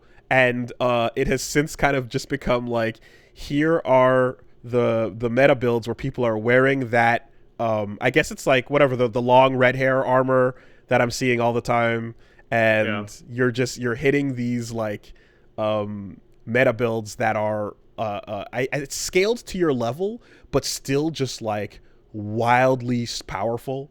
You know, I got moon veiled up. It was nuts. So on release, you ran into this situation where it would cycle through a certain limited amount of types, and the determining factor of whether or not you beat it was that if one of the NPCs had Frost Stomp, you weren't going to win. Okay. Okay. Because Frost Stomp was so insanely good for PvP, and the arena that you fight them in is like relatively small as like width wise, and so you get in the situation of like, oh yeah, I got 2 down, no problem. Oh, this third one has oh, I'm dead. Right. Right. Right. Yeah. It's an interesting idea that it like it grabs from players and then like you fight. It's you know what it is? It's Neo, right? A little bit. The Neo Bloodstain, where you can summon another player's build to fight on purpose. You know, that's cool. Yeah. So I thought that was pretty interesting. And yeah, other stuff. You know, I went through the. I had my very dramatic battle with the Godskin Apostle, and yeah, man. How'd you do it? Did you do it? Yeah, definitely. How? After different attempts, there was a full on fall to temptation. The episode is called like Reggie's Whispers in the Last Temptation, because it was like, okay, the punching ain't working. I was also dumb and I misread a message and thought that it was about bleed resistance, and it was this big thing. I had a good first shot at it, and multiple struggles later, I tried sleeping Trina's. Got it to fall asleep, but then the damage wasn't enough, and we basically fell and slid all the way back down to Oleg and Moonveil. You know, it's good stuff. And then the and had a crisis in the middle of it. It was pretty funny. Godskin Apostle is one of those things that I mean, you don't have the most experience with Skyrim or the Bethesda games. You know, they're leveled, right? Their experience is leveled to your particular level that you show up. So, and I'm glad to see that Elden Ring is like in total opposition to that mentality, because most people that I know, when they get to Godskin Apostle, he is a million years beyond what you're legitimately expected to be able to do. But there's ways to manage. You can there's do it. Always way. So for me, I used the Dragon Breath that does rot, and I blasted with him at the beginning and ran from him for multiple minutes. Wow. As the full rot tick down is like 70% of his life. Okay. Win's a win. Yep. The dude that the bell bearing dude up at the shack right next to that tower. That guy is out of. That guy is out of place for even that area. I felt that shit. Like, word on God, just like that. So yeah, like I don't know what's going on with the stats on that guy, because that dude becomes a real boss fight in a dungeon way later in the game. Sure. And the version of him at that shack is way stronger than the real boss version you fight. It was nuts. I'm like, okay, usually the first two versions of this I fought in a enclosed little church area and or like a little forest. Right now this is a clearing. I'm a jump on my horsey and just ride in circles. You know, and that was the move. We just zapped and zipped and fucking used torrent to ride in circles and avoid that shit, because it was nuts. And I'm like, okay, North Caelid is just out of control. You know, it's nuts. Yeah, but then you get all these good things, like the you beat Godskin Apostle. If you like great swords and faith, that sword behind him is like one of the best things in the entire game. It's incredible. Everything I've been getting has been like, this looks really cool. Faith required. Yay. You know, it's just, it's the nature of what's happening.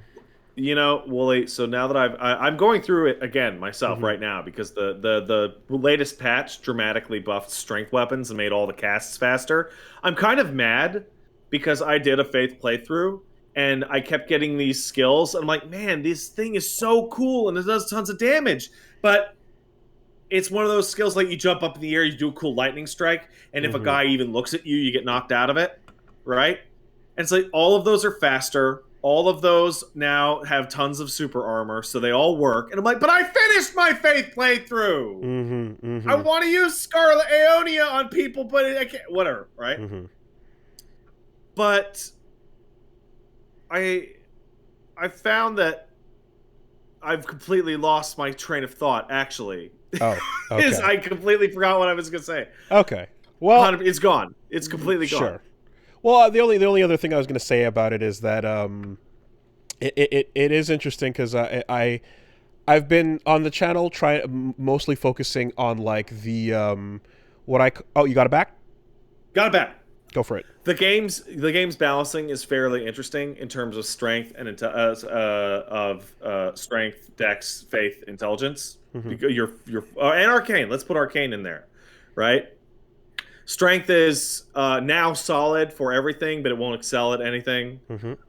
Intelligence has really good gains right away, and like most of the intelligence things that you'll get is within that first two zone, Liurnia and Limgrave.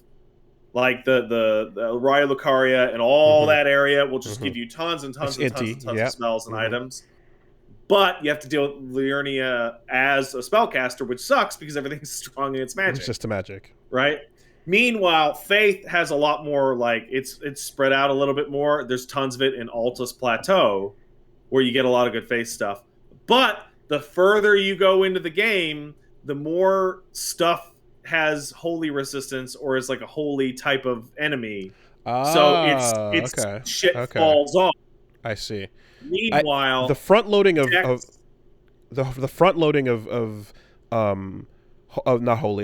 Faith, it feels like not as unfair, but it feels as if like I have less choices, and so that doesn't feel good, you know? Actually massively buffed like almost every spell in the game like during the last week. So you might want to try those again. Like when I got to those Dragon Hearts. Oh, go ahead. Dex has a different problem where it's like, yeah, Dex weapons are good, but you can't two-hand a Dex weapon to get 50% more Dex. Right. So you're building that up to 80 over like the whole fucking playthrough. And then Arcane is great for the like 6 things in the game that use it. But it's great if you want to use Rivers of Blood and the dragon incantations. I was when I found that second dragon incantation, I was like, okay, the second dragon church, I was like, it would be really nice if there was another use for the hearts, you know, that would work for my build. And then it's like, nope, they're still not going to work with that. I still need the faith and stuff. I was like, okay. But what made me go come the fuck on a little bit was when I picked up the staff from the pyro guys just outside of like Fort Lade, Altus Plateau, near the manor, near Volcano Manor. Got it. Sure. They have a staff that is it's a faith-based incantation staff. Yeah. And the description on it, I haven't fully tested it, but the description on it sounded as if it allows you to use your faith stat to cast sorceries. No, that you would hope. Allowing you to just do more without that number, which was wild. If that's not what it is, then I completely misunderstood it.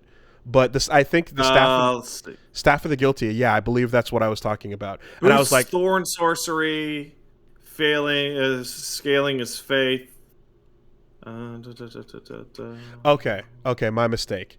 Because I was like, that's not fair. You just give me a weapon that uses my non-int stat to do int things.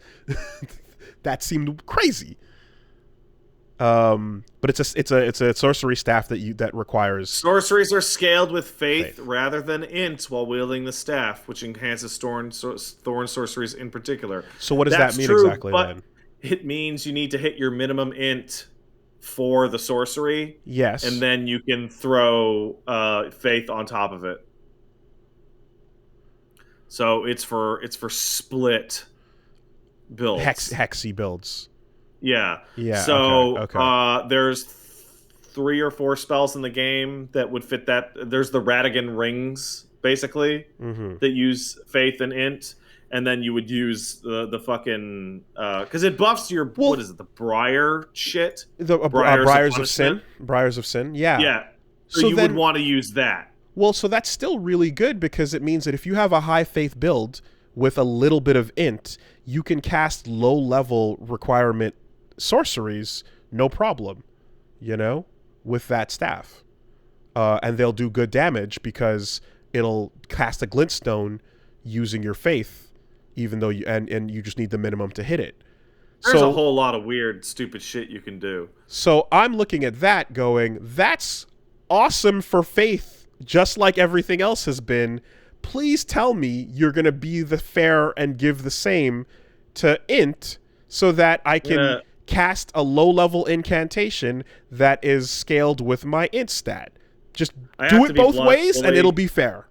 I have to be blunt for the intelligence faith thing in this one is that faith has less spells overall, like many less spells. I'd say about half as much. And a bunch of the intelligence spells are trash, right? This is true. But the intelligence spells that are good aren't just good. They're absolutely fucking ridiculous, stupid, incredible. I'm sure you were unable to avoid viewing the Comet of Azure fucking DBZ build nonsense that people were running on social media. Maybe not. I mean, I've seen some. It looks like a Kamehameha. Oh, the big beam. I saw the big beam. Yeah. I got hit with it, actually.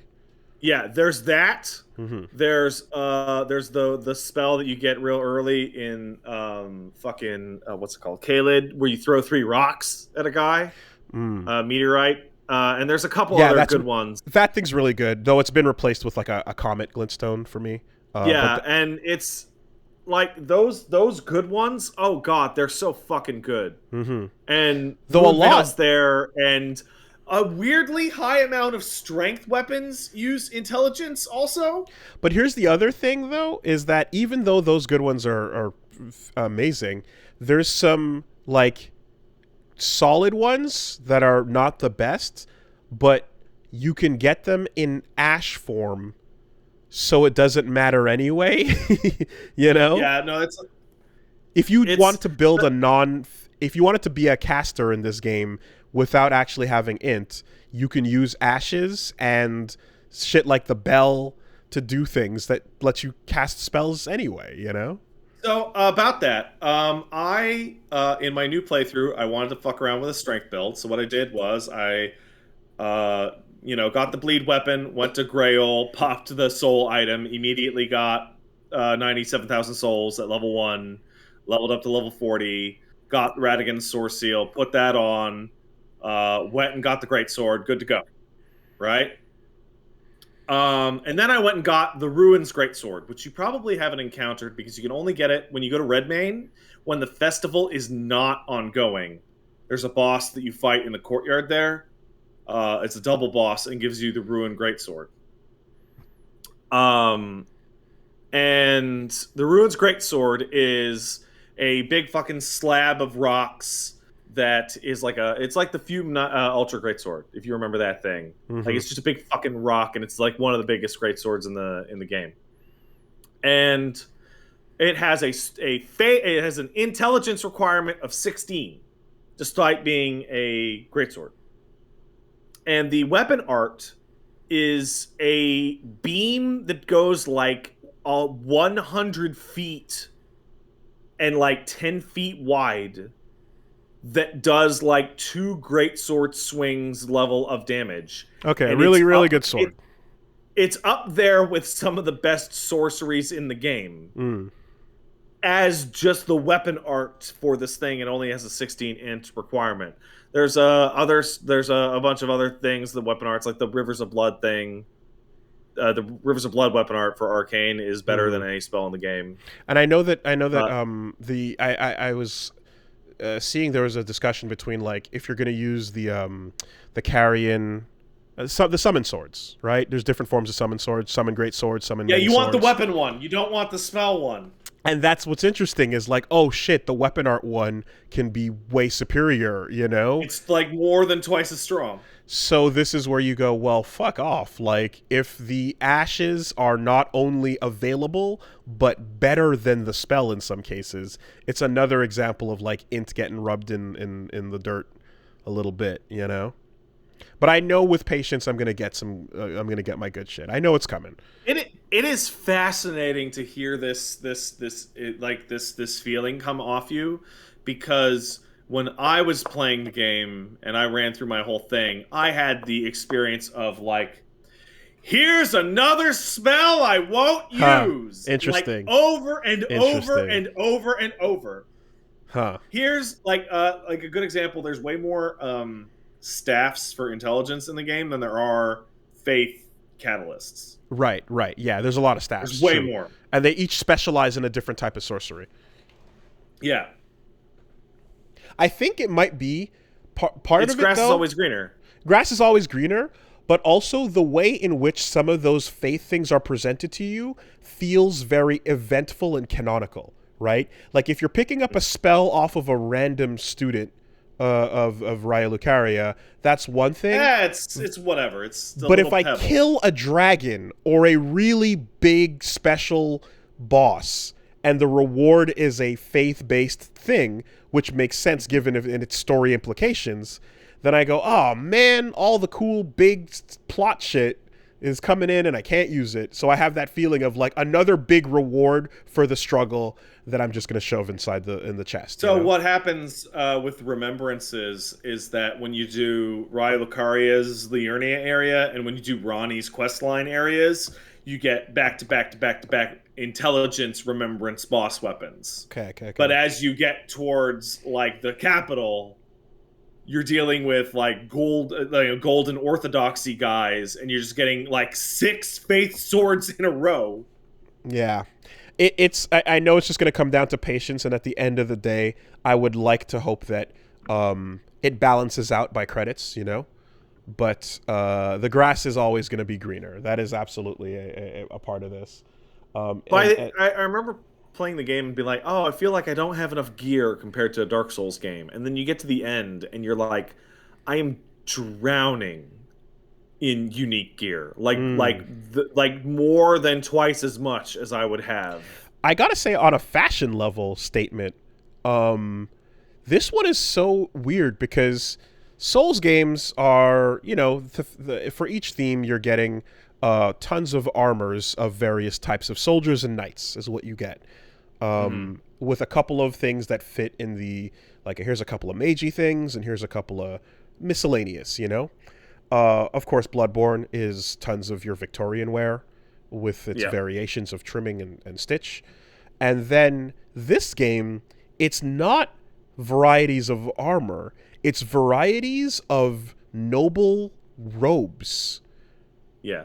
Robes and like old, I don't know what to call it, but like, I'm going to call it like rogue gear. You know the gear that like a rogue would wear? Like a kind of a leathery shirt and a bandits wear? Like tons of that clothing. There's and then a little bit of a couple of armors. Shit. And then like a little bit of the, well, what I'm looking for is like the barbarian looks, the wilder shit, you know? But tons of aristocratic drip. Yeah, that's it. Let me ask you a question. You did Limgrave, you did Weeping Peninsula, you've done the vast majority of Liurnia, right? Mm-hmm. You went to Caelid, you were talking to me about North Caelid, so let's just say you've been hanging out there. Only 2 things unchecked, yeah, or so. Yeah, you're pre-Radon, right? Yeah. Okay, So I hit that point in the game, and you haven't done Ronnie's quest line, right? No, I started it. I went underground. I found Oh, Blythe. of course, because the next step is Radon. Yeah. This is the part where somebody, and it gets to be me, tells you that you're about 35% through. Sick. Hell yeah. Hell yeah. And it's like... Yeah. I mean, I'm having I was a fucking... told that, and I screamed. I'm like, you liars, you fucking liars. I've been mentally prepared for it. It's been weeks of this damage. You know, I've been mentally prepared. And the map expansions have been... Yeah, I've been staring at Game Big as a thing for you know, a solid month now. So the thing that's interesting is that you know, when it comes to just LPs in general, I have absolutely like aimed and targeted what I can consider to be like, as much as possible, the golden scenario that is one person experienced, one person blind, and some cases it's like short and sweet, double blind, you know, Silent Hill, etc. Yeah. And in this case, of course, it's like double blind, huge, which is in this particular type of game like the wildest approach you can take to it, but it's the only one we can do. And I'm like, whatever happens, my priority is on having fun the way I want to, and I'm fucking loving it. But it is something to see like it's not even there's a new form of backseating that's been discovered via this LP. It's a new form of backseating because it's backseating in the form of like, I know that we all had different versions, and I know wildly different, and I know that he's having his own version, and that's okay, and I'm totally down for the unique experience. But oh my god, he's not. And people are being really kind while also being like, please go to the festival. You know, it's this, like, this game has been one of the most bizarre LP scenarios I've ever dealt with, because I completely beat the game and did a 115-hour LP over 2 weeks, only for a patch to come out and go, we added new endings to some of the quest lines! Yeah, the patches. And like, now... give me a fucking break! Are you serious? Now, the unique version of this game I'm playing is one where we are experiencing all the patches as we go along. Every time I sit down, there's a chance at a new patch coming through. It's actually like wild to see. Oh my god, I completely missed Bach the entire game, and then they patched it so that he's louder in his first interaction with him in Limgrave. So when I was off screen just trotting about, testing out Ashes, I fucking heard his call, and I was like, who the fuck is that? You know? Like stuff like that is directly affecting the RLP. It's great. I love it. It's an interesting thing because I don't know what state the game's going to end in, but the fact that, you know, I'm hearing that like Radon was nerfed and then rebuffed in the journey to him is incredible. That's hilarious. There's a channel on YouTube called Limit Breakers. And it's just a Souls channel through and through that's just like, which main character can stand in poison the longest? Just stupid shit like that. And yesterday, or the day before, they put out a Radon special, which was... I'm not going to mention the specifics because you don't know what the fight is like. Yeah. But it's basically, can you beat Radon under these circumstances alone? And the answer in the first patch is, fuck no way. Absolutely not. Okay. And then he gets to the next patch and goes, it's a cakewalk. Okay. And then he gets the current version, and it's less of a cakewalk, but you can totally beat Radon this way. Okay. And it's just fascinating. Yeah. They're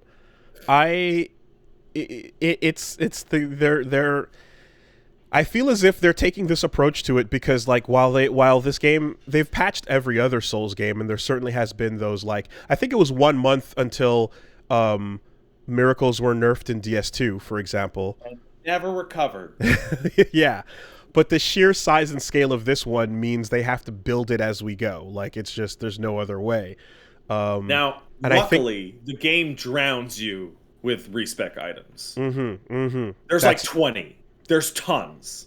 They're nice about it. They're very, very forgiving about, like, okay, so you don't like what you got. Come do it again and do it again. And yeah. They're very forgiving about a bunch of things when it comes to that. And I think too as well, like, the fact that you're not upgrading armor means you're also not losing resources and committing to things you might not wear if you do respec. I mean, also, I've run through the game now, let's say 1.5 times, and let me tell you, armor, unless you're going for the absolute heaviest shit in the world, it really doesn't make that big of a difference. Like, the difference in health, health values between the skimpiest shit and, like, the most heavy shit in the game, it's like 15%.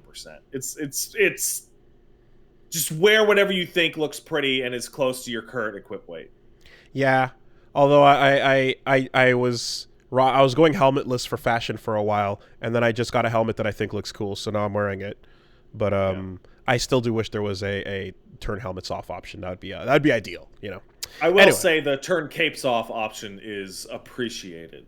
Turn capes off is nice. I just, you know, I want things that other games have had with it when it comes to, like, your fashionability. And this is a whole other topic about glamour that we've done a million times. So, yeah, that's going good. You're mentioning that you're going through it alongside its patch history, basically. And as somebody who has, like, a bigger picture, and I played all of these games through their own patch cycles, they're doing a way better job with this one than they did with the others. Nice. Like, I'm going through the whole list, and it's almost all buffs. And then you get to a nerf, and you're like, yeah, that was fucked up, wasn't it? That you guys let that ship like that. Like, Hoarfrost Stomp, that was fucked up. That needed to get nerfed. It's still really good. But you need to tone it down a little bit. And the other thing that's fascinating is you're playing through it during what I'm going to call the behind-the-scenes discovery period, where Illusory Wall and Zuli are just tearing this fucking shit to pieces and finding out shit that Grail can stand up, and it makes the crash game the fucking crazy. game. Yeah. I saw that. You can make the giant jar can activate, and when Grail activates with normal dragon behavior, the game can't fucking handle it. Unbelievable. And this tweet that I'm looking at it right now, because you've met Bach, right? And Bach is a pathetic fuck loser who is constantly like, I'm so fucking ugly. Why does no one love me? I'm fucking pathetic. I can modify your garments. And I'm looking at the Zuli tweet that might be a joke, but I don't care, in which she posits that Bach's storyline in Elden Ring is centered around his struggle with believing that he is worthless, despised by all, and undeserving of love, because his name Bach is an anagram for the bed of chaos. Oh, what? I'm only one step in. I've saved him, and then we met him once later. He's pathetic. And I'm like, oh man, I don't care if that's a joke by Zuli. That's dead on perfect. That's great. BOC. Oh my god. Okay. I mean, shit. Like, there's stuff like that where, like, I had a moment where when I got up to the dragon barrow, and you see a bunch of dragons walking around, and then you swing at them, and they're not real dragons. There are Yeah. weaker ones without breath, and when you hit them, they have half life. Yeah. And I'm like, is that like the half a dragon ass reference? No. No, okay, No, but it's secret. Oh my God! Box starts as a tree. yeah, okay. Oh, it's right there. It's all coming together. Anyway, I'm gonna have to see more no, of that storyline, but yeah. in Grail, it's because the dragons with red eyes are actually Grail's real health bar. Sure. Yeah. In any case, though, like that, and the fact that every once in a while, and it's not once in a while, it's pretty frequently. It's like you're playing a little game of Remember When, you know. Yeah. Like no one's gonna tell me that that's not fucking Smog sitting right there. Smo, sorry. Because okay, there's you see that? You saw that guy? There's fucking Smo that's just sitting right there being Smo. That guy's hilarious. He's just way out of the way, and he's just there. And then like, what was that? There's a dragon name that's not Smog, but it's just Smog. That I heard. Anyway, whatever. Yeah, I know. Good shit. Hey, that's a good game. I like that game. That game's gonna be game of the year everywhere. It would be so cool if by the time I'm getting to the late game, it's like, oh, here's that DLC. You can go visit it now. That would be great timing. We'll see. I don't know. That feels like it'll be farther away. I imagine. Who the fuck knows? I imagine. So I'm playing through on my PS4 file right now, and I'm having I don't know what to call it, a funsy run in which I got the Ruined Greatsword like I wanted, killed Godric for funsies, and then I beelined to the farming spot and leveled up every stat to the soft cap, and then took my +5 Ruined Greatsword back to Lingrave to see what bosses I can one-shot with the weapon art. And the answer is way more than you would think. And I'm just waltzing around, just need this item, need this item, need this item, so that I can have a save file at the end of the game for when the DLC drops. And I can just roll right in on that. That's fun. Yeah, those teleporters must make it a doozy to just like a breeze to just get where you want and do all the things. Anyway, more of that, of course, as we go. And yeah, and FF6 continues as well. So yeah, check it out. We're gonna be doing all that this week over on Wooly versus Elden FF6, and this weekend probably gonna jump in on some head-to-head and some Kusoge, because we haven't been playing enough shit games recently, and that needs to be rectified. I saw someone basically say something to the effect of, I love getting to fighting games, but it's missing that Scrublord's edge of shit games that you suffer through. You know, I need that in my life. And I'm like, I don't disagree with that. So we're going to dig something up. Luckily, fighting games will provide. Absolutely. That's over versus. That's what I'm doing. I don't think that fighting games have the most shit games in their genre by any means. But I will say that fighting games by far have the most shit games in their genre that people will still play for some reason. Yeah. Because fighting game fans love bad fighting games. Well, because a fighting game it's a board game. It's a box with a set of players and tools that you just pop it open and you fuck around with it. You know? You don't have to... I'm sure there are infinitely more bad visual novels than fighting games. I'm sure there are. Yeah. But you don't need to experience them 10 years later. You know? You get them out. You get that out of your system one and done. Anyway, so we're going hybrid news coverage and docket and weeks, but whatever. It's a podcast. It's alright. We can do whatever we want. Whatever you want.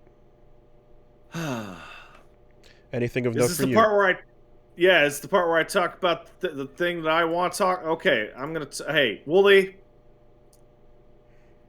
Remember when we were talking about fan games and about companies that support their fan games? Mm-hmm. You know what company doesn't support their fan games is Konami. Mm-hmm. They don't even support their real games. Mm-hmm. Really. So They support the fuck out of pachinko. a fun fact that you mentioned that. So this past week, I decided to check out what is a legally distinct Castlevania game. And by legally distinct, I mean that's just Alucard with 3 sprites changed over dude. Called Vampire Survivors. Okay. Now, I'll apologize because somebody asked me 2 weeks ago if I wanted to cover Vampire Survivors, and I'm like, I fucking hate Vampire Survivor. I don't like any of them because I got confused and thought they were talking about Darkstalkers. Oh. Which I don't like. But no, Vampire Survivors is currently the #1 rated game on Steam and is the best-selling game on Steam. And then I looked at it and I'm like, what is this fake-ass mobile fucking pachinko machine that looks like a Castlevania ripoff? Overwhelmingly positive bullet hell.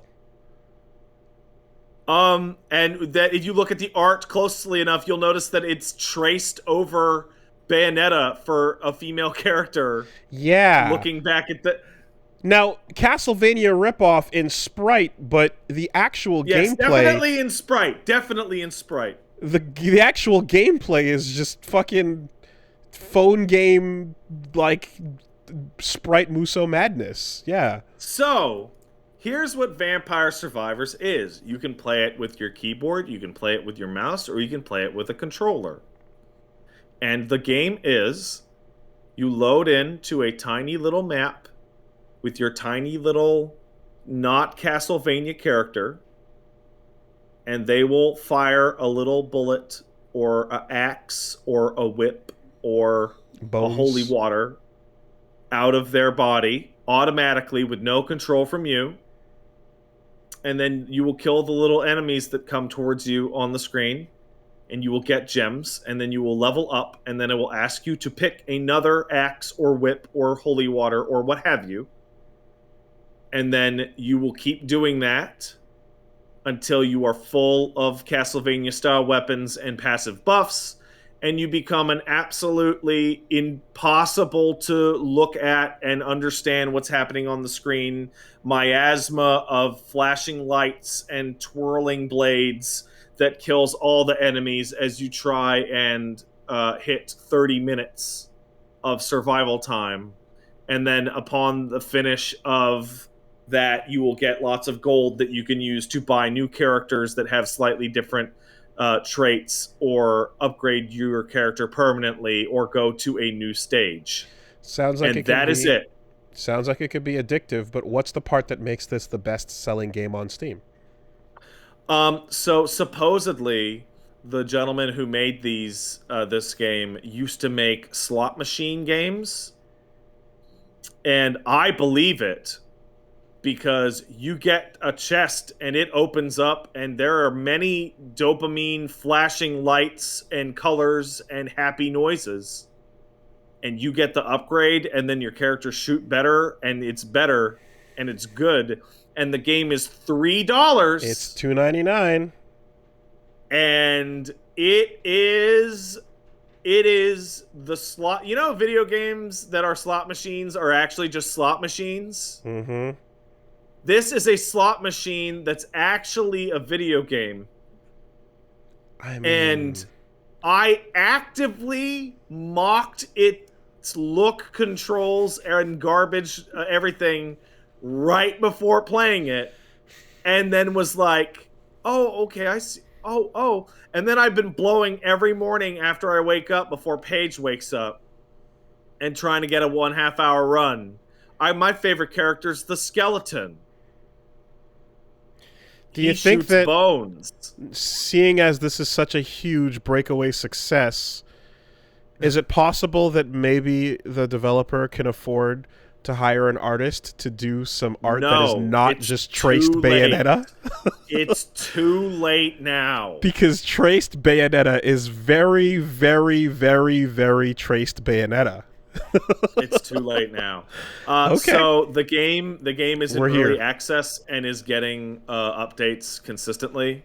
There are a shit ton of characters. There's a shit ton of mechanics, and it's really quite fascinating how much mechanical depth you can get out of a game that all you do is move your character. There's no other option other than moving your character and picking the upgrades that come out of a chest. Okay. That's it. It's the whole This thing. is supposed to be a breakaway Newgrounds hit that would take over the Yes. internet, but 100%. instead it's on Steam. Yeah. 100. Okay. Easy. Okay. It is. I mean, it's slot machine. It's bullet hell. It is also. I don't know if you have any familiarity with it. It's cookie clicker. It's idle game. It's just leave it running and the game get big and blow up. Yeah. Because the ultimate is that by 18 to 21 minutes, you have built a fucking monstrosity with your correct choices and correct scooping up of the gems that you just fucking let go and start browsing shit on your phone while you look up every 30 seconds and you go, yeah, still invincible. Progress Quest. Yeah. Plays itself. Yep. Okay. And it is the perfect price for this experience. If this was even $5, that would be too much. But it's $3. I've lost $3 and been like, bummer. Let alone spend it on this thing. It's great. I was expecting to scroll down and see free, but no. But if there's lots of micro and stuff going on inside, it can go either way, I'm sure. Okay, Music's now, pretty good. is it more addictive than it is fun? I would say it's about 50-50. Okay.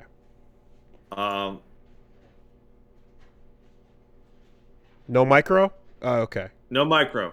Got it. Just many updates. Many updates. Add new character. Wait, Pat, wrong. No micro. I didn't say there were many microtransactions. No, I was asking. Yeah. There's none. You pay the $3. Okay. You get forever. So it's about as addictive as it is fun. This All right. monster that I finished in the course of the fucking podcast is worth more than Vampire Survivors. And I definitely got way more out of Vampire Survivors than I got this monster. Damn.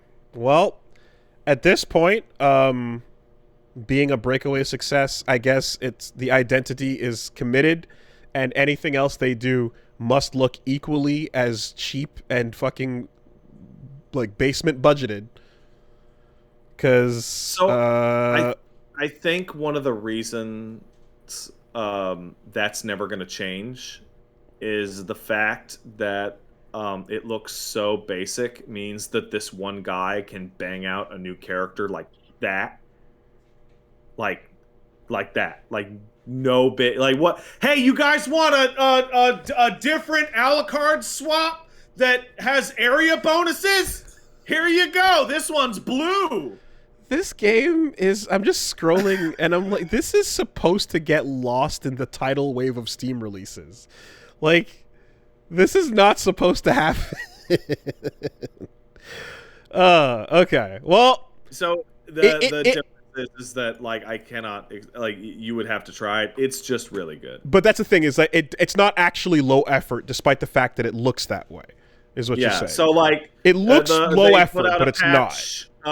Yesterday, new hard challenge stage, new character, new weapon, new reroll ranks, 2 new arcanas, and then the patch before that was 2 weeks before that. New achievements, new weapon, new library coffin, etc. Okay. Right. Okay. Yeah, it just... Find I like the Rondamazo at the top of stage 4. What the fuck does that mean? Like, anyway. Don't knock it till you try it, Wooly. Well, of course, but when the opening salvo is, here's rip-off Bayonetta and some Castlevania sprites, What, like, you've made bigger assumptions about worse games that have done that have done less. You know, You just talked about going back to Kusoge fighting games. hell yeah, You love them. hell yeah, absolutely. Also, the reason why this blew up in terms of like this was supposed to get lost in the Xbox Live Indie thing, it's because of your fellow influencers that it did not. But the turn here is like when you pull up a game like this with these traits and you go, oh my god, and like you go, oh my god, look at this thing, this is wild, this is so zany and fucking nuts, and usually so bad it's good, but in this case you're saying it's actually really good, so yeah, that's the twist. I had a my stream makes me look like such a stupid idiot because it was supposed to be like a double stream. It was Vampire Survivors and a different game in the second half, which was a really excellent game called The Closing Shift, which I'll talk about in a second. I'm doing Vampire Survivors. I'm like, yeah, well, okay, we'll play this baby Nest game for a bit, and then we'll do The Closing Shift. And I'm like hitting like 2.5 hours on Vampire Survivors, and I'm like, okay, I guess we gotta go to the other one. Okay, but how much not playing are you doing versus like how much leaving it alone to while it just goes? Very little. The leaving it alone happened only once I started playing it every morning. Okay. So moving on to The Closing Shift. The Closing Shift is a Japanese game, I want to say. Has a lot of Asian language options, so I'm not 100% sure. I want to say it's Japanese, but it could be Chinese. I'm not super sure. Pretty sure. But it is a game in which it's about an hour.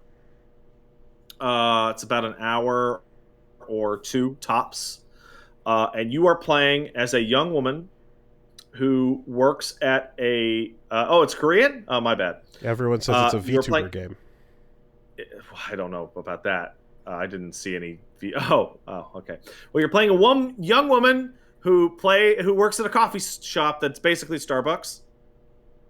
And you start at your apartment and you walk to your car and then you go to Starbucks and then a bunch of fucking asshole customers come in and you have to make their fucking coffee, and there's a whole coffee, like how to make the coffee. You're walking over and picking up steamed milk and having to add it in the right order and all that shit. And it's a complete, I fucking hate. Like there's a moment where 4 teenagers walk in and give you all of their orders. Oh boy. And it's just a complete shit fucking mess. And now I am the only person on the screen for some reason. Did you change something? No, you just went black for a second, but then you reconnected. I thought the call dropped, but it seems like we're still fine. That's weird. I have to click a button. Did I click it? Oh, I can't see your camera anymore. Oh, bummer. Anyway. And the twist is that right away you discover that you are worried about a stalker who keeps coming to your work and harassing you. And it is about, being a young woman alone at night in a city is a fucking nightmare by itself. And having to deal with a potential stalker or just kind of weirdo that comes to your job is terrifying. And that's it. And well, as you do I guess like a bartending, take the orders game. As you're essentially doing a coffee making but bartending game in which the weirdo comes in and gives you a poem and then sits in the one spot in the restaurant you can't see. And then you're so fucking hung up with your orders you don't even see him leave. Okay. But his car is gone.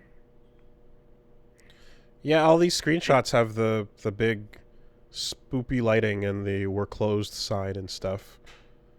And what seems to be a naked man? I can't tell. Anyway. It also uses some really bizarre graphic technique that looks like they scanned in a bunch of photos. So everything looks like a fucking nightmare.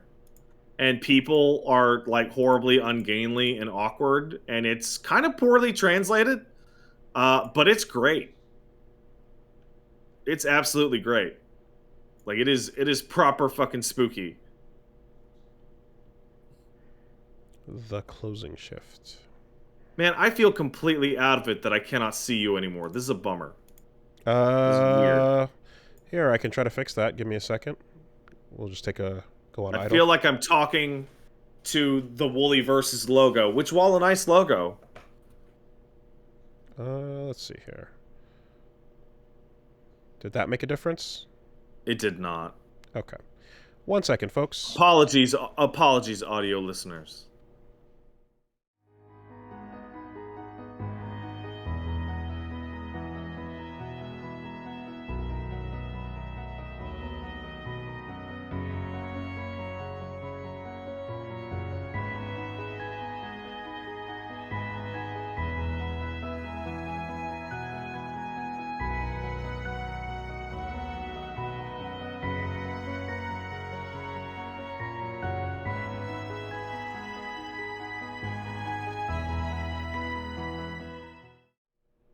Okay. Hey, we're good. I can see you again. Hurrah! Thank you. I appreciate that. That actually makes a world of difference because talking to the void is weird to Pat. So yeah, Closing Shift is absolutely excellent. I would suggest that you check it out and buy it and play it. It's a Kickstarter game as well, or some other crowdfunding. I played the whole thing on stream. It's very, very short, but it's great. I also decided, because I got this new monitor, that I was going to go and play a bunch of games that I could not because I did not have a monitor. Mm-hmm. So I checked out They Are Billions and Frostpunk back to back. They Are Billions, and there's another game that's like it called, I want to say it's called Last Stand. Last Stand. What's it called? It's Age of Darkness Final Stand. There are these games that are basically like, did you enjoy Warcraft or Starcraft base defense missions? Yeah. Because it's I didn't mind it. I could, and tower defense is okay depending on, how repetitive it gets. So They Are Billions is, do you just want to load into a map and play a Warcraft / Starcraft style base defense mission that escalates infinitely? With pretty much the exact same controls, more steampunk aesthetic. But there is a nice little twist, which is singular enemies, which would be a zombie in this case, hitting a residential building will immediately taint it and spawn like 3 more zombies. Okay. So it is absolutely the kind of thing where you have to lock it right the fuck down, because one getting in, just one, is enough to immediately spread through your whole base in like 15 seconds and just be like completely unmanageable and game over. It's a lot of fun. It's very difficult. There Are Billions is very tough. And I started with They Are Billions. They Are Billions, okay. And I started with the campaign only to be told that the campaign was added as the last update and is actually terrible. And actually the main game is the just launch into a map roguelike kind of thing. It's pretty good. I wouldn't say it's the best, but it's pretty good. What's much better, and what I would recommend to anybody who likes any kind of like city manager, is Frostpunk. Frostpunk is fucking awesome. Question. Ask away. Did you have a week where you had no plan and you asked the world what other people are up to and what good Steam games are out to check out? So here's a fun secret. Because it sounds like you had that kind of week. Here's a fun secret. I did have that week, and what I do is I go, "Hey everybody, what do you guys want to see?" And everybody gives me 90 to 200 terrible suggestions, and then I ignore every single one of them to just play shit that was not mentioned at all. Okay. Because this looks like a week of discovering what the fuck's been going on, what's popping off on Steam, Well, actually, Frostpunk I wanted to stream like 6 months ago, and then I loaded it up and was like, "Wow, can't read this at all. Just can't read it. Just impossible. There's no text options at all, and it is impossible."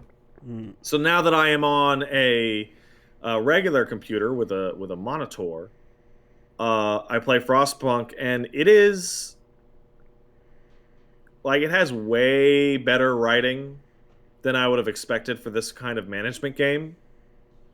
Um, it has a bunch of fascinating concepts in terms of managing your city, in terms of heat. It has a narrative through line for actually what you're building your city towards. I love that But name. It's a very cool name.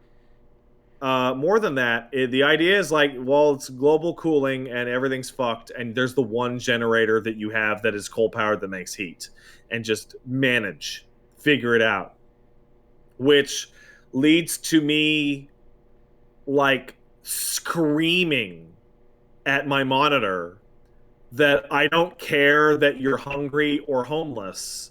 If you just salvaged wood faster, we'd be able to build tents for you. And in order to, effectively manage that, I'm going to use my legal system to enact emergency shifts, which is another 24-hour shift that I'm going to turn on at the wood piling plant so that you guys can get more wood to build yourselves some fucking tents so that you're not homeless. And then when that runs out, they're mad. They don't want so many emergency shifts because I used 3 in a row. So I go, okay, I promise no more emergency shifts. But then I realize that I can spec into child labor. Oh. Which enables the 25 children that are currently just eating food in the plant, in the settlement, to also go work the safe jobs. Mm-hmm. And then a kid gets injured at the factory. Yeah, and well, I have to determine whether or not the kid gets a day off or not, because that's you're balancing hope and of course, resentment, survival. So the kid gets a day off and everyone's happy. Good. But to make sure that we have enough production of coal because the fucking burner can't go out, I then go, okay, I promise I'm not going to do any emergency shifts, but what I can do is extended shifts. So instead of like 10 to 6, you guys are now working 6 to 10. Ah. Right? Okay.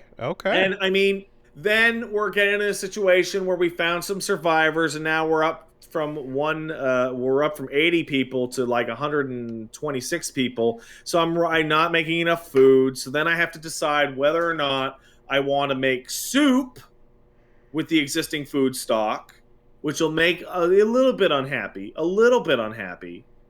or I can really kick up the food production by just jamming sawdust in there. Yeah, for sure. But that can increase the ability to have sickness, and I only have 2 hospitals, which are currently fully staffed, but one's outside the heat zone, so I got to turn on the secondary generator to turn it on if too many people get sick. So on and so forth. So what you're saying is that this is a world that is basically apocalyptic, frozen over, and you have the last cradle of civilization and warmth, and you have to decide how to keep everyone alive in this settlement. And sometimes bad decisions got to get made. And sometimes bad decisions have to get made, including possibly even resorting to child labor. Yeah. This sounds like a story that takes place in the world of Snowpiercer, except you pan the camera over to something more interesting than that shit train.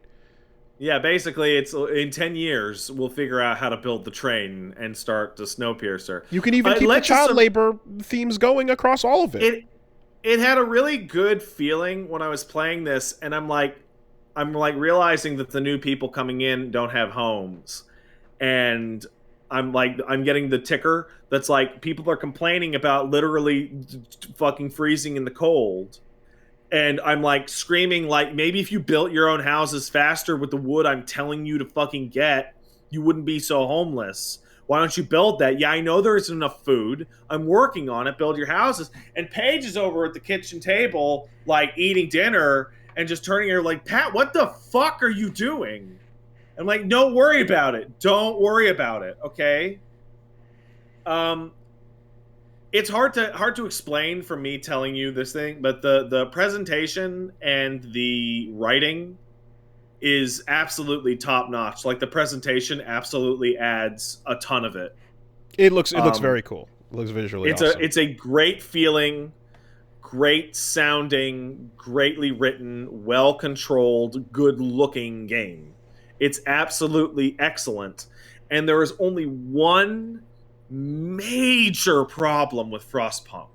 Like, absolutely, like, if I were to review this game today, I would pull a full point off it because of this issue. And it is every single time you turn the game on, it tells you, Frostpunk 2 has been announced! Click here to wish list it on Steam! And that happens when you start the game and when you quit out of your current file to get back to the main menu to quit. Stop caring about the game you're playing. Old and busted, click on the new hotness all the time. And then I'm on the Frostpunk 2 page, and it's like, release date TBA. Like, come on. Like, but yeah, no, it's great. It's absolutely great. I'm genuinely surprised at how great it is, considering what it's by the people that did This War of Mine. Oh, the shit! Game that was the game that was about scavenging in the what war was it? Bosnian genocide. So I was about to ask. I was about to say, like, hey, so like, you know how like when the children are not able to do the labor anymore, and when the wood chips aren't just cutting it, can you just put the tired children in the food generator to go full on Snowpiercer? I didn't get that far in. Okay. I kept asking the chat if I could just burn the children for fuel, and I was told not yet. Okay. Because, yeah, as you say this more War of Mine, I'm like, oh, they're gonna... Yeah, okay, I see what this is gonna be. Because that game, from what I remember, that was a... Don't pop this in and expect to have a happy afternoon kind of game. Yeah, and you know it's got just constant like interesting choices, and it's not hitting you with morality, it's hitting you with a hope and discontent meter that like hope can't get to 0 and discontent can't get to maximum, basically. Or else people won't live. But you know, I'm like, should I bury people? That takes a lot of resources. Or should I just toss every corpse I have into a snowdrift for later use? And the snowdrift is cheaper. It leads to the ability of readily available organ transplants. It can eventually lead to food or fertilizer use. It's a genuinely better option, other than the fact that it takes a massive hit on human dignity, and people are fucking freaked out by it. Yeah. Totally. Okay. It's great. Interesting. But you sound like a psycho playing it. Because I mean, I'm like sitting there and I'm like, does this hospital really need that much extra heat? Like, I mean, just really. I mean, are you succeeding each level based on like your survival or the hope that people have? You know, what's the metric for success? From the 2-3 hours I played of it, I came to the conclusion that as long as hope is not 0 and discontent isn't maxed out and the burner is on, and survival is the number 1 concern. Okay. Interesting.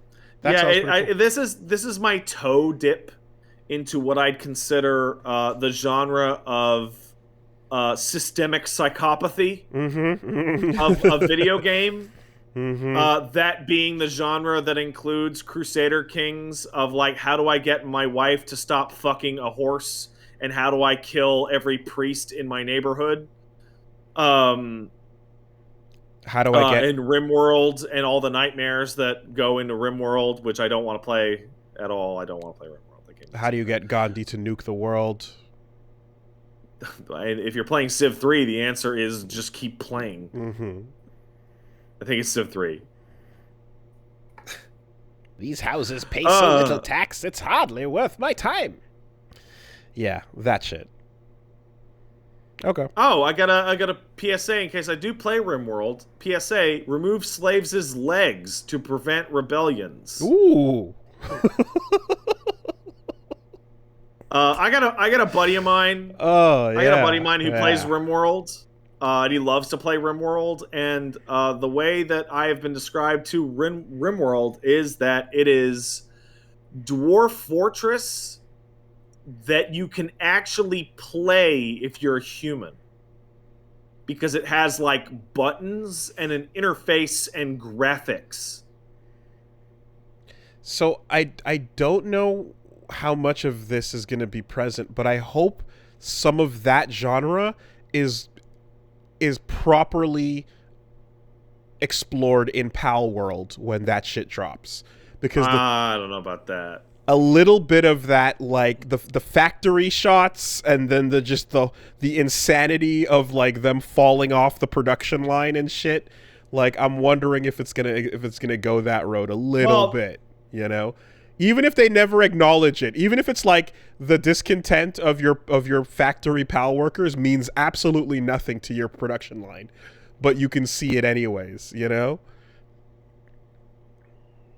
Anyway. I should play Crusader Kings. Now that I have a monitor.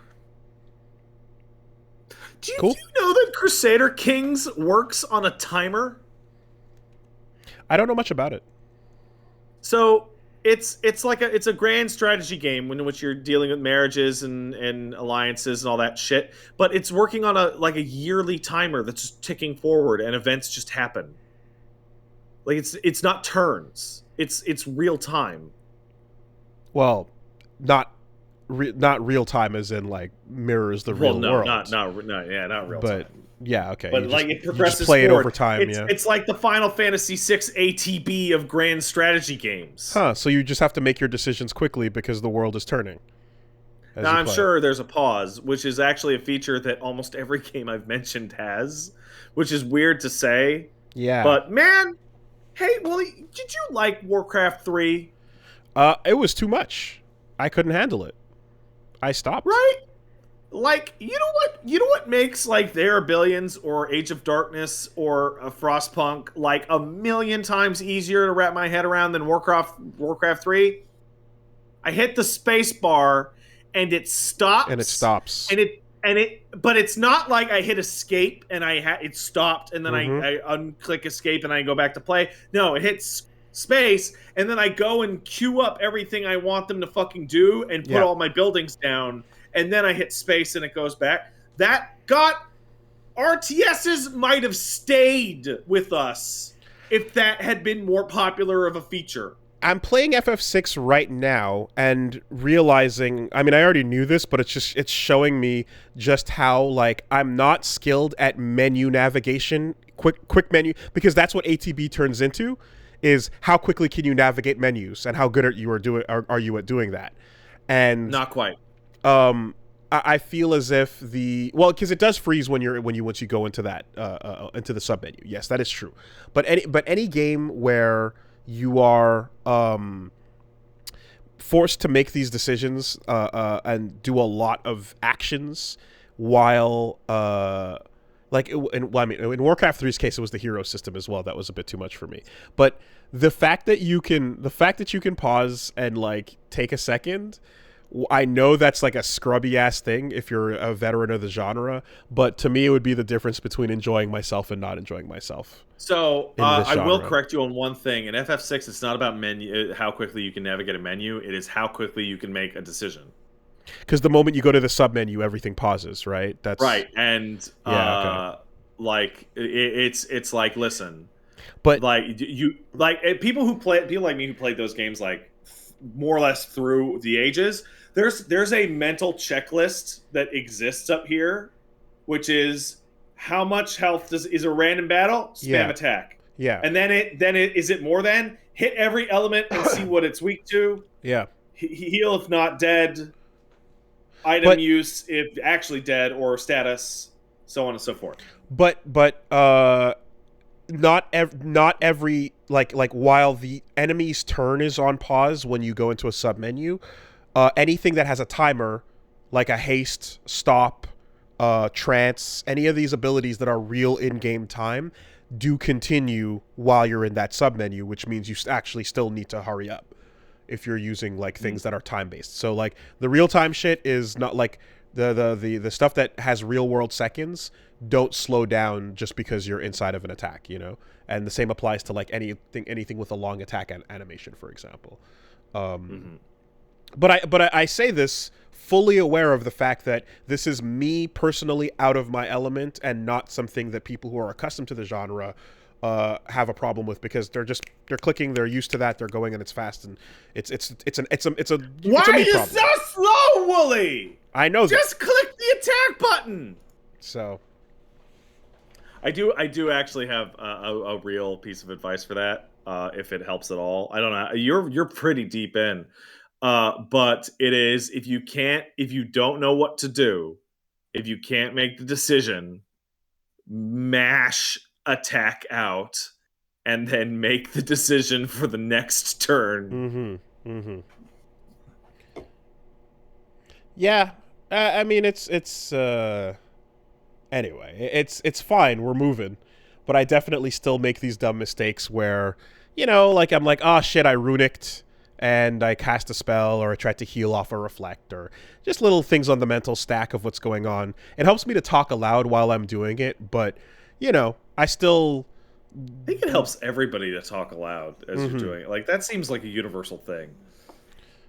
But yeah, and I still like make mistakes and have misunderstandings about things. Like something that's come up a couple times is the like magic non-elemental damage versus elemental magic damage versus physical damage versus what, you know, the categorizations of that stuff, and you know, anyway, whatever. I've gotten a ton of shit over my misunderstandings of that stuff and everything. But I do much prefer, and the games where it's purely turn-based that you're describing here, and it really is just all about your setup and your strategy, they become addictive to me. I not only play them, but I fall into them and lose days of my life into the Breach, in what was the other one? Fights in Tight Spaces, you know, all of that is like, I personally, I don't just have more fun. Like, I will love it if I have that aspect to it. Hey, you want to play a game of Civ? Strategize. Yeah, because you're describing that, and I'm like, everybody likes Civ. Nobody fucking doesn't like Civ. And I mean, you know, and the setting, of course, is a big part of it too. The frozen worlds keep everyone alive setting is pretty fucking cool sounding. That's an interesting premise to go into. But yeah, anyway, shout outs to the pause button. By the way, that's a legitimate offer. If you want to ruin your Saturday by trying to figure out if we can play a full game of Civ in a single day, fucking hit me up. I will do that. Which one? I fucking love 6. Or, 6. I know everyone's going to scream at us and say 5. I don't care. The last time I played it was on my cousin's computer, like, probably in 1997. Great! I'm just terrible at Civ. Okay. I'm terrible at it. Okay.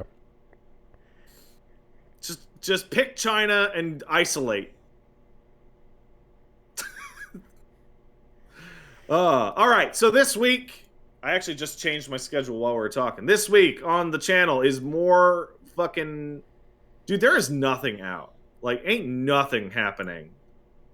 So I'm going back to old catalogs and more Elden Ring. I'm shocked. Oh, is that game still popular? Do people still like Elden? Seems pretty popular. Do people still like that? Okay, so this week over at twitch.tv/PatStaresAt. First up, I'm going to be playing a game called King Arthur Knight's Tale. That's a sponsored stream. It's like a strategy RPG, dungeon crawling thing. I'm genuinely fascinated by it, even before I got contacted for it. Also, despite being a strategy RPG, that game's 124 fucking gigs. That is a big game. I don't know why it's so big. I'm also going to play Teardown. That just hit 1.0. I'm going to play No Man's Sky because I mentioned it, I think, last week with you. Yeah. Where I was like, fuck it. Just jump right into it. And then Elden Ring on Friday, which is, hey, I'm playing a playthrough of Elden Ring in which I'm giving you no one any continuity at all. In which, like, no, I'm just going to play wherever the fuck I am in my personal file. So there's going to be a lot of stupid skipping around. A lot of streamers that are like occasional game streamers and then like doing other stuff have been just doing that. Elden Ring has been a like, I'm gonna pop it on and wherever I am, that's what you'll see, and that's about it type of game. I've noticed a couple people taking it on that way, and considering the size of it, it's understandable. It's a reasonable way to go. I don't blame you. It's a fucking big game. You get what you get. Also, my playthrough right now is going to be complete nonsense clown shoes, because I am in fact I'm at the same level in Limgrave that I beat the game at. Right. Okay. Nothing can hurt me. Not like there is no threat. Well, here's the question, right? Like, is New Game Plus like similar to previous games, New Game Plus? Oh, it's the same. Yeah, 100%. Yeah. Okay. The level of scaling that it goes up by.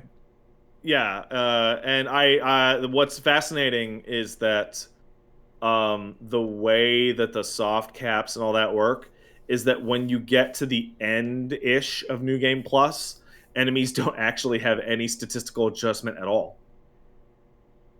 Huh. So like wow. you've seen Millennia all over, redhead with the arm and the sword, right? No. You haven't seen any art of her? She's all over the place. Oh, the one she's the girl with the eyes covered. First trailer.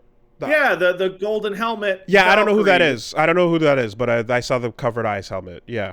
Anyway, she has no statistical change at all. Like zero change. Which means that by the time you get there, you hopefully will stomp her into the dirt again.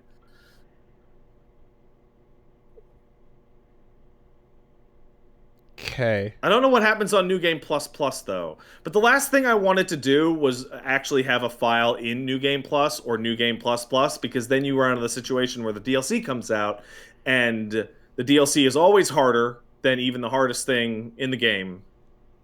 And fucking oops, now I can't do it. I have to restart anywhere. Is anyone on like New Game Plus 10? I've seen characters walking around in YouTube. Like I'll look at like, hey, I want to know a breakdown visually of what's the patch 1.04 changes, and there's guys loading it up with their bad microphones, going, okay, so this character's on New Game Plus. So maybe the stats are a little off, and I'm like, okay, man, that's fucking. Just leave it. Just start over, please, Lord. Well, there's no bonfire aesthetics, so it's like, I assume you're gonna get scaled up rewards. It's not gonna fucking get any harder. Yeah. Okay. Interesting. All right. Let's take a quick break because this pooch behind me's probably got to take a shit, and maybe me also. I'm not sure. Yep. Cool. Yeah. All right. Be right back.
Okay. Quick word from our sponsors. This week, the podcast is sponsored by keeping the bathroom door closed.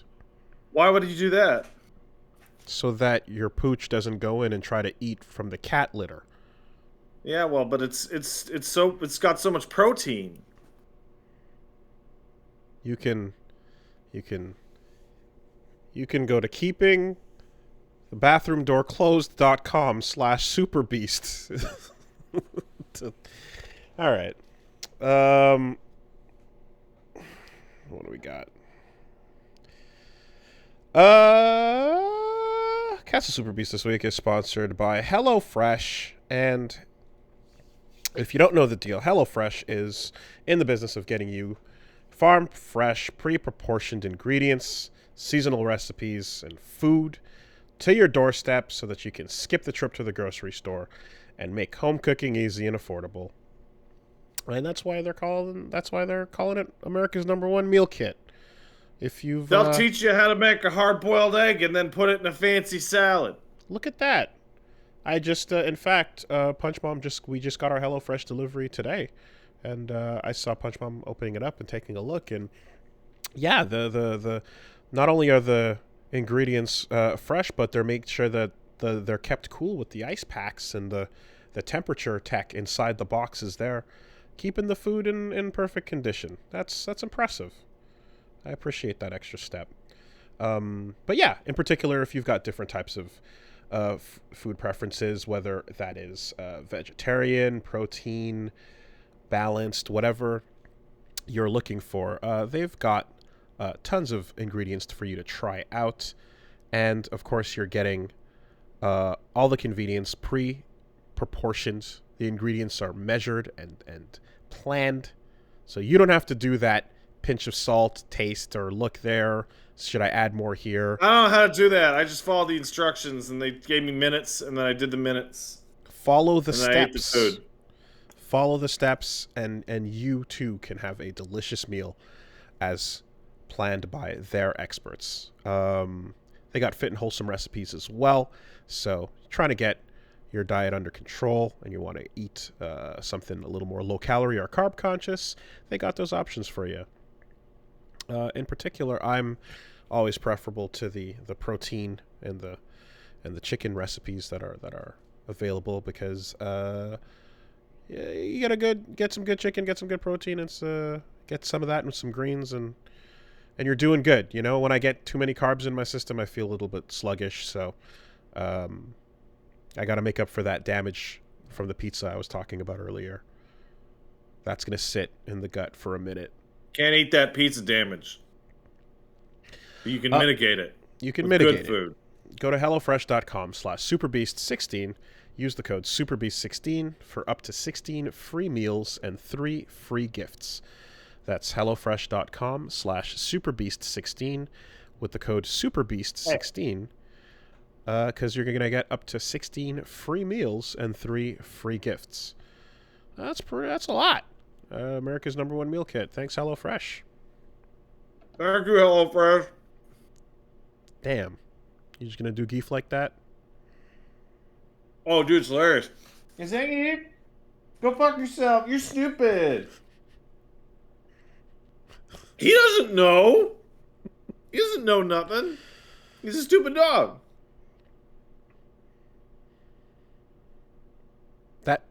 That's the face of pain right there. That's his fucking everyday face. That's what he looks like. No, that's the face of denial to the cat litter box, actually. So. Yeah, it is. Oh, he wants it so bad. So when we were resyncing the audio, all of a sudden we were at like 4, and Wooly just saw me sprint away as fast as I could go. Because he had broken through the gate situation. And was headed to his cat treats. Don't do it. I stopped him. This week, a new sponsor. The podcast is sponsored by Shopify, which is the all-in-one commerce platform to start, run, and grow your business. Yeah, Shopify is for helping entrepreneurs set up the resources they need to sell whatever they do online. You can it's for upstarts, startups, synchronizing established businesses. You can sell stuff anywhere, synchronize online, in-person sales, effortlessly stay informed. You can scale any business you're working on upwards. And that sounds really hard because I don't know how to do any of that. I mean, the idea is real simple. Is sometimes you start out a business and then you're like, I need to sell stuff, but I don't know what to do. How do I create an online shop? How do I manage inventory? How do I plan all of that stuff? It's very hard, and smarter people have figured it out and have offered a service to help you do that as well. Thank you, smarter people at Shopify. That's pretty much it. We started recording our voices over video games, and like at some point, unbeknownst to us, there was like, oh hey, the t-shirt sale needs to occur. How do you do that? How do you go about the business of setting up a thing to do that? You know, you never know if the thing you're working on is going to eventually need to scale upwards and be able to sell a product to a person, and if so, you might need some help with that. So that's where Shopify can come in handy. They power millions of businesses from first sale to full scale. And millions? Millions, yes. That's like more than this much. That's more than that much. You can reach customers online across social networks with an ever-growing suite of channel integrations and apps. It works with Facebook, Instagram, TikTok, Pinterest, many more. Synchronize online and in-person sales, insights to all the details, conversion rates, profit margins, all that stuff you might not even think about when you're first setting up your online shop. So Shopify is here to help you with that. Just go to shopify.com/superbeast, all lowercase, and you'll get a free 14-day trial and full access to Shopify's entire suite of features. Grow your business with Shopify today. Go to shopify.com/superbeast right now. Once again, shopify.com/superbeast. Thank you, Shopify. Thanks, Shopify.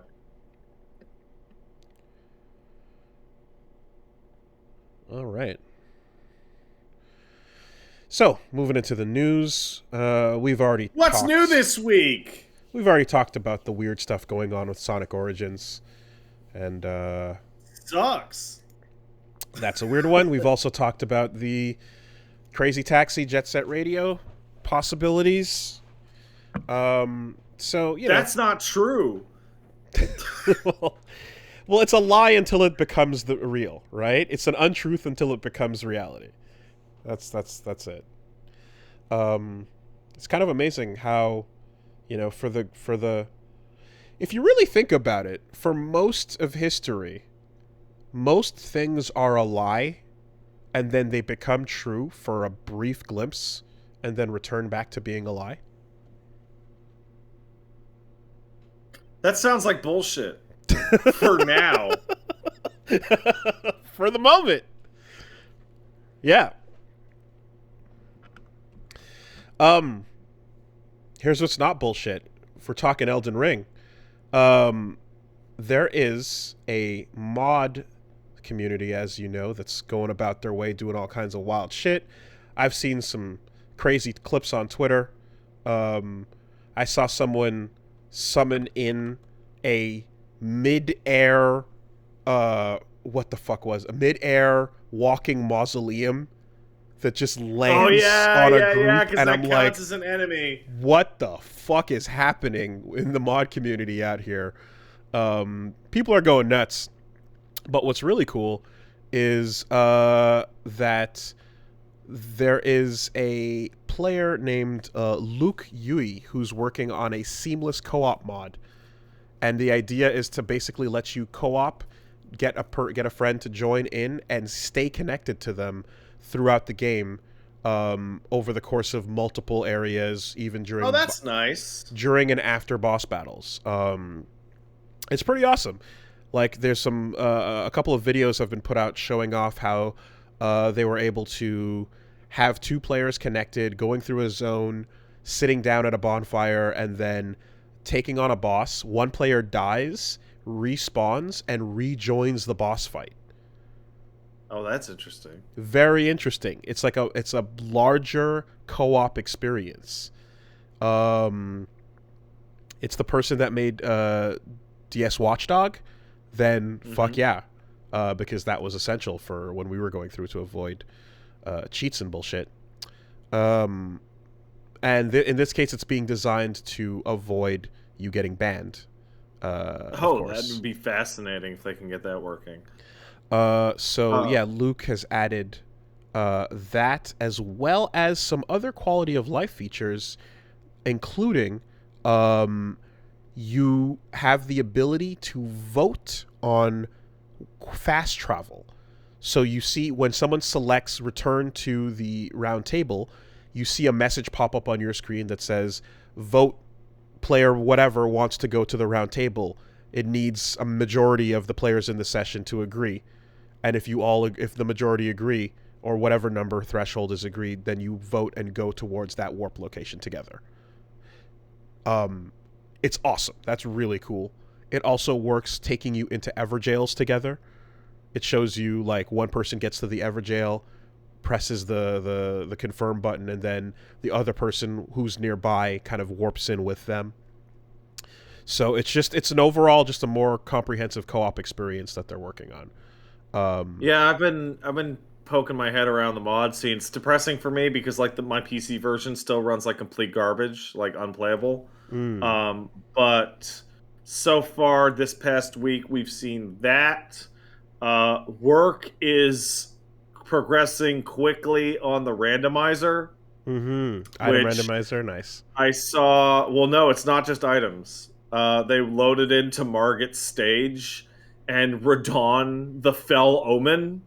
Like, it remixed the boss name also. Weird. Just starts running towards you and drops a random item. There's also people adding the player character Let Me Solo Her as a summonable NPC, as a Spirit Ash. There's all sorts of zany shit happening in the mod community. Again, for the PC version that runs so badly I can't play it. Yeah. So it looks like the same creator also put out a standalone offline launcher that bypasses all the networking stuff, so that if you're trying to make a mod and it lets you use your source code and use it and not have to worry about any of the online stuff or getting banned or any of that shit while you're testing out your own mods. So it's pretty fucking cool. What is also he's added something called a stackable debuff called Rot Essence, which gives you various ill effects every time you die. It can be cured by resting at a site of grace. Good old hollowing. Okay. And yes, you don't. There's already a total conversion mod out.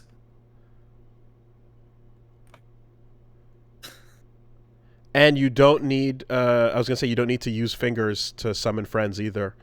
You can just you can do it without it. Damn. So that's cool. Mod scene's doing stuff. I'm glad to play this once the game run good. I will admit that my expectation was that it would take a bit longer to get to this phase, but I guess this dance has been done with so often with all the other games so far that like it just gets faster every time, you know. So it's a factor of two things: one, popularity, which done, and the second is familiarity, which is like, yeah, Elden Ring is just like Dark Souls 4, like it's the same fucking thing. So yeah, that's pretty cool. Keep an eye out on that. And yes, of course, the shame about the, you know, that it has to be going alongside the PC version.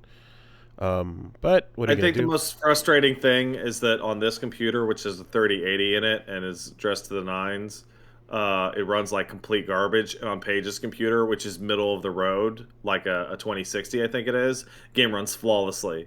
And it's like, oh, it's not that it it's not that it's a performance hog. It's that it's terribly optimized. Okay. It's straight up, yeah. It's optimized for the PlayStation 4 version, and then the farther away you are from the PlayStation 4 version, the worse it performs. Bummer. Quite a bummer. I got more bummers for you too. Here, I'm gonna send you. Oh, hit me. I'm gonna send you a link to a Twitter thread here. So this is Ponton FSD on Twitter. Showed off a Hajime no Ippo fighting game that he made with an artist that'll never come out. That looks fucking awesome. It'll never come out. And this is the 1-2 punch of the game you wanted exists, and also you'll never get to play it. It's never coming. I'm watching it not come out right now. Yep, it's a fan-made Hajime no Ippo game. Well, here's the thing. It sounds like at first, like the more I was reading into the thread, because the creator, the Japanese, it's a Japanese post, but the creator seems to speak English and answer questions in both Japanese and English. And from what I can glimpse, it's this fucking amazing-looking fighting game, 2D, sprites look great, and it has all those things that, I mean, the shit that I love with the dodging and the weaving and the hyper hitboxing stuff. You got Sendo doing the smash, blowing open Miyata's guard. You got the crowd, screaming for Rocky. You know what I mean? You got the down, you got the ref, all this, everything is there. It looks so fucking sick. It's exactly the kind what of... What it looks like is that it's not coming out. It looks so cool, and the sprites look great as well. And the thread basically is the creator going, "Yep, this is a thing I worked on a while ago, and it won. They got hired to work at I think they went on to work as a fighting game dev at a bigger company, so that project got shelved and as their own personal thing. So there's legal stuff there. There's the fact that the licensing as well could get them in trouble. There's the part where the artist who worked on it said don't release the build, and I believe there was even an aspect where through a publisher they showed the game to I forgot his name, the creator of Hajime no Ippo, George. I forgot the name, but they showed it to him and basically said like, "Hey, would you like this to be a thing?" And he turned it down.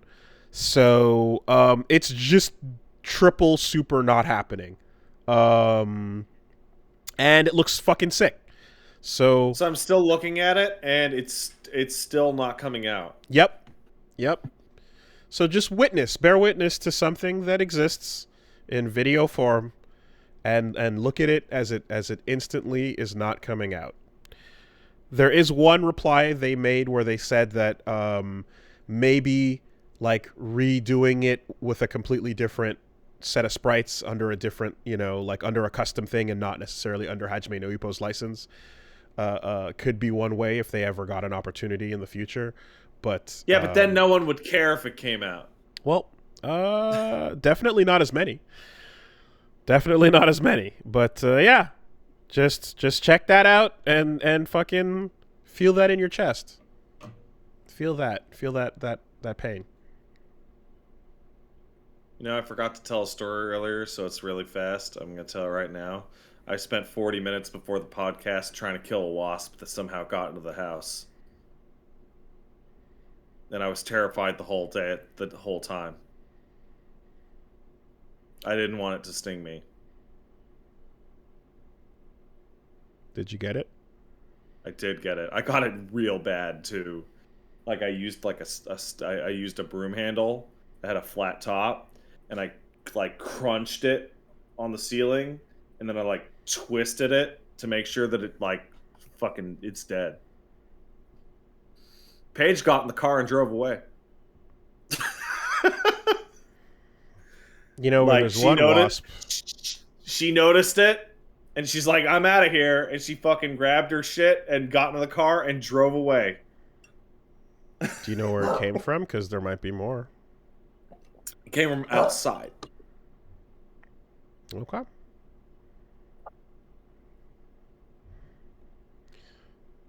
Territory defended.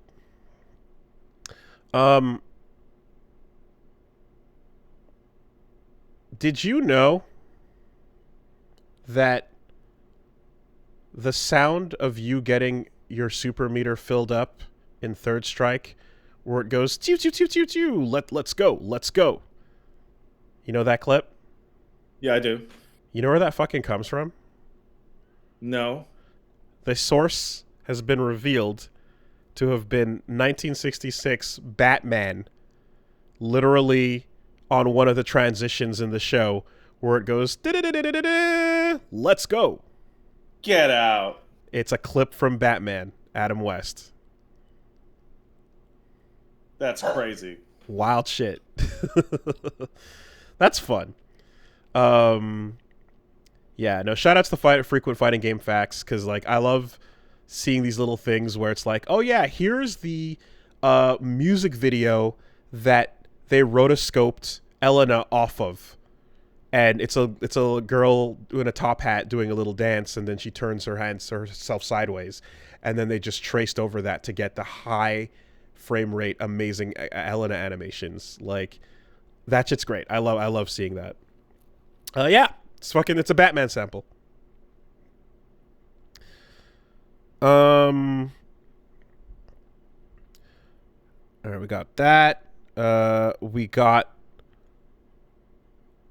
the fact that apparently Syphon Filter 1, 2, Dark Mirror, and Logan's Shadow have been rated for PS5 and PS4 in Korea.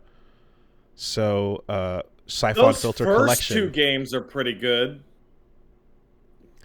And then there's the PSP ones, but not the PS2 one. Those first two games are pretty good.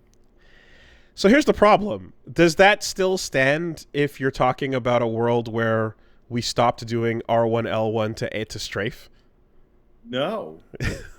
Because I bring up Syphon Filter, I realize more than expected, because to me, it's what absolutely represents before we figured out how aiming should work in shooters. Oh, those games control like trash. You L1 R1 to strafe left and right, and then you auto turn on your left and right D-pad, and then rely on your lock on or just fucking die. Also, the opposite of a cover system where your aim gets better when you stand still and crouch and get closer to the enemy outside of cover, basically. Now, to be fair, Syphon Filter might have aged like shit, but when you tase a guy for so long, he bursts into flame. So, yeah. That collection might be coming right around the corner. That's going to be a fascinating fucking, like, trip to the past for people that didn't know how games started to control. The answer is bad. Mm-hmm. That it's to me it's Syphon Filter and Mega Man Legends that are just like peak. We didn't have the two analog sticks to help us out. Platform shooting from the PS1 days, you know. It used to be rough, man. It used to be rough. There's a skill to strafing and holding R1 and you know turning the camera at the same time to create a wider berth around certain things that you're targeting. You know, you can eventually like get used to that control style and get good at it, but it's fucking brutal. So there was a couple of steps during that process, right? So Syphon Filter at least appreciates the need to strafe while being able to control the directions. So it's not the end of the world. It's just a little awkward. If you want to go back to complete madness, you need to go back to fucking first-person shooters from like the fucking early 90s when strafe wasn't even like an assumed button. Right, where it was just forward, backward, and turn. Were your primary buttons. If you want to go to the left, you have to Mouse, face the left. Doom with mouse look was the, like, holy shit. Go back and play Doom without mouse look. You will freak out how awkward it is.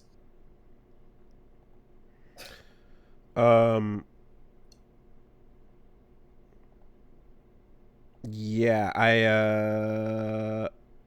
I think though that's like but like PS1 controller specific is it's not the same as the old keyboard, you know? It's a very unique level of jank, especially pre lock on.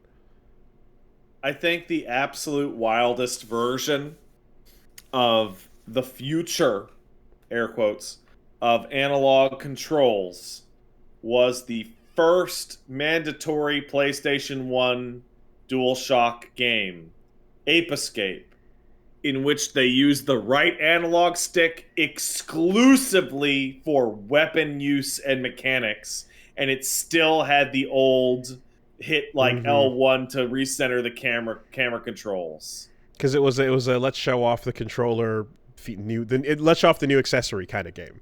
Yeah, and you can use the RC car with the analog stick, and you swing the sword with the analog stick and all that shit.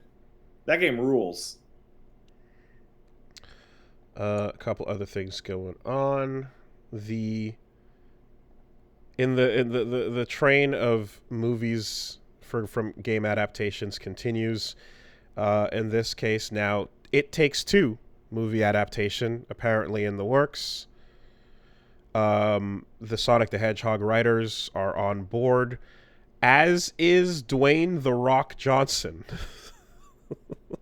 So, yeah, I mean, dude, if Fares got The Rock on board for It Takes Two movie, sure, get that paycheck.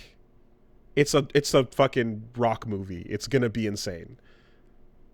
What are you gonna do? I look forward to The Rock having a cutesy adventure about divorce for the children. Don't get divorced.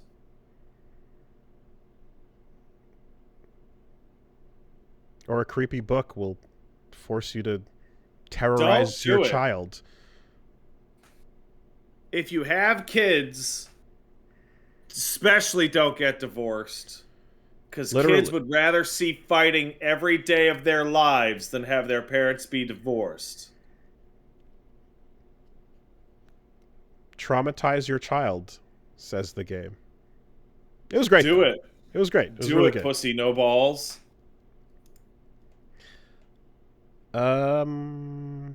Did you? I forgot. Did you touch that or no? Did I touch getting divorced? It Takes Two. Oh, no, I haven't. Okay. Me and Paige will probably hit that when we got the full setup properly done once again. Yeah, it's a good one. It's a good one. Yeah, that's dropping. There was a interview with Yoji Shinkawa, who, while talking about working with Kojima and such, dropped that he is interested in designing a real-life car.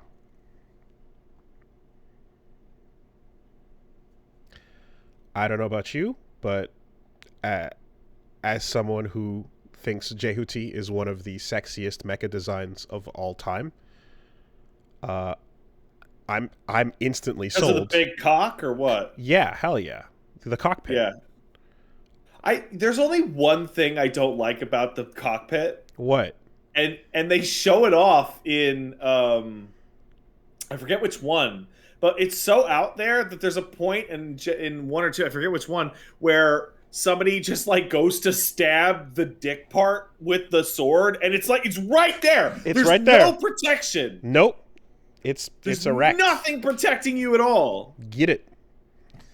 Yeah. If Yoji is designing a vehicle and that HUD in game In game, in car, in vehicle,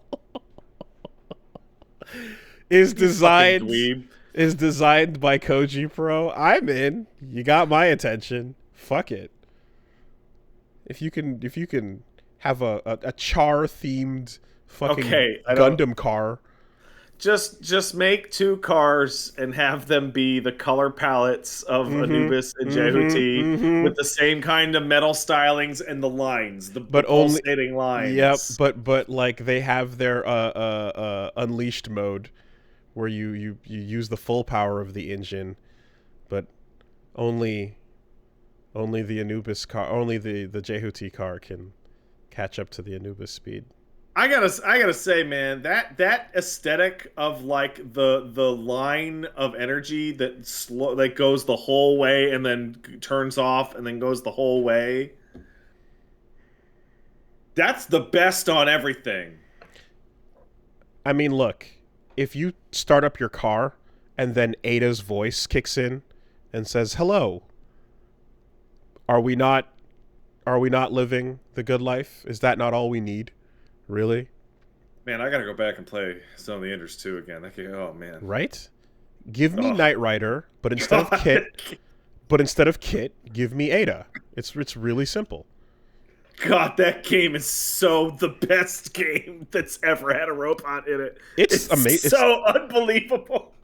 If you feel like experiencing like absolute gut sickness but rad shit at the same time, try the VR mode. Oh, no. Oh, have you? Yeah. It's the best and worst thing simultaneously. It's horrifying, but it's so cool. Is it the equivalent of like, man, piloting one of these would be real tough? Exactly. It is you get the feeling of, oh my god, I'm in the cockpit, immediately followed by, holy fucking shit, I'm in the cockpit, this is the worst, get me out of here. You know, now that we have VR and we have situations like this, we can now retroactively go back to the fucking 60s and be like, yeah, Char's shit just goes 3 times faster. And you're like, is the robot any different? Nah. And I can just see Char getting into a VR headset and be like, well, this doesn't make me sick at all, you pussies. Like, well, that's right. Oh, there it is right there. That's the extent. There you go. If you want to get banged around, give that mode a shot the next time you pop it on. Yeah, no, and also, I mean, fucking Yoji's the GOAT. Like, paint me a concept car with ink lines. What'll it look like in reality? Who gives a fuck? Let the manufacturers figure it out.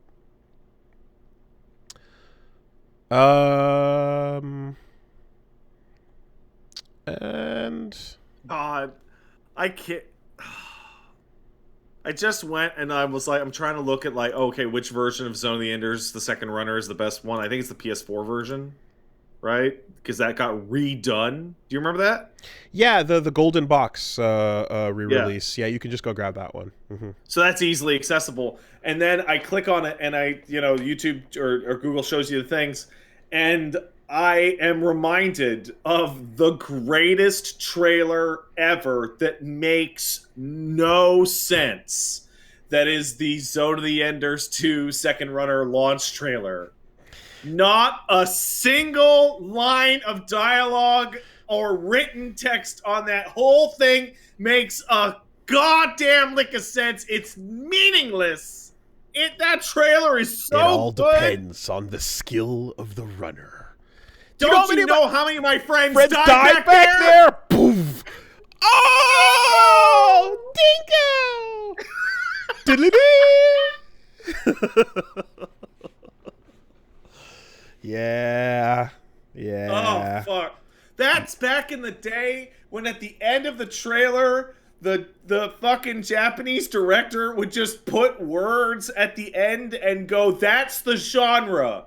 The genre is high-speed robot action, and that just appears as text on an establishing shot. It was an era. It was a time.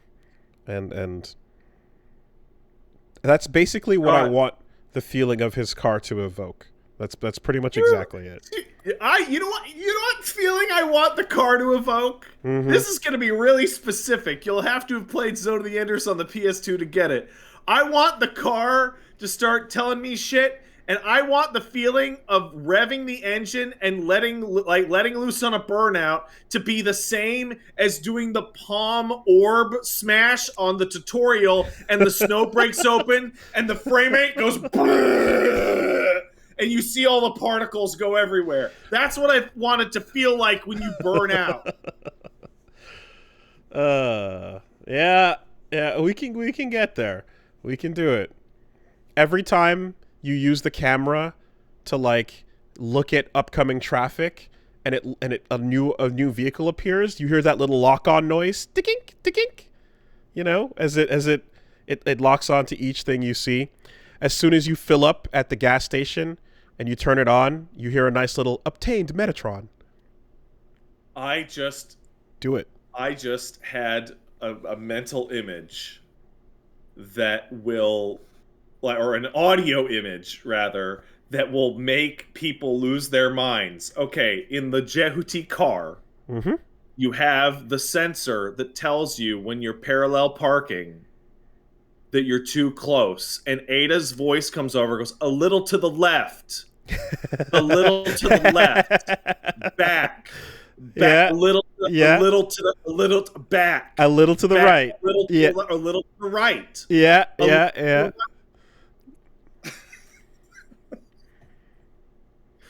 And just fucking, and you get too close, it just starts. What was it like?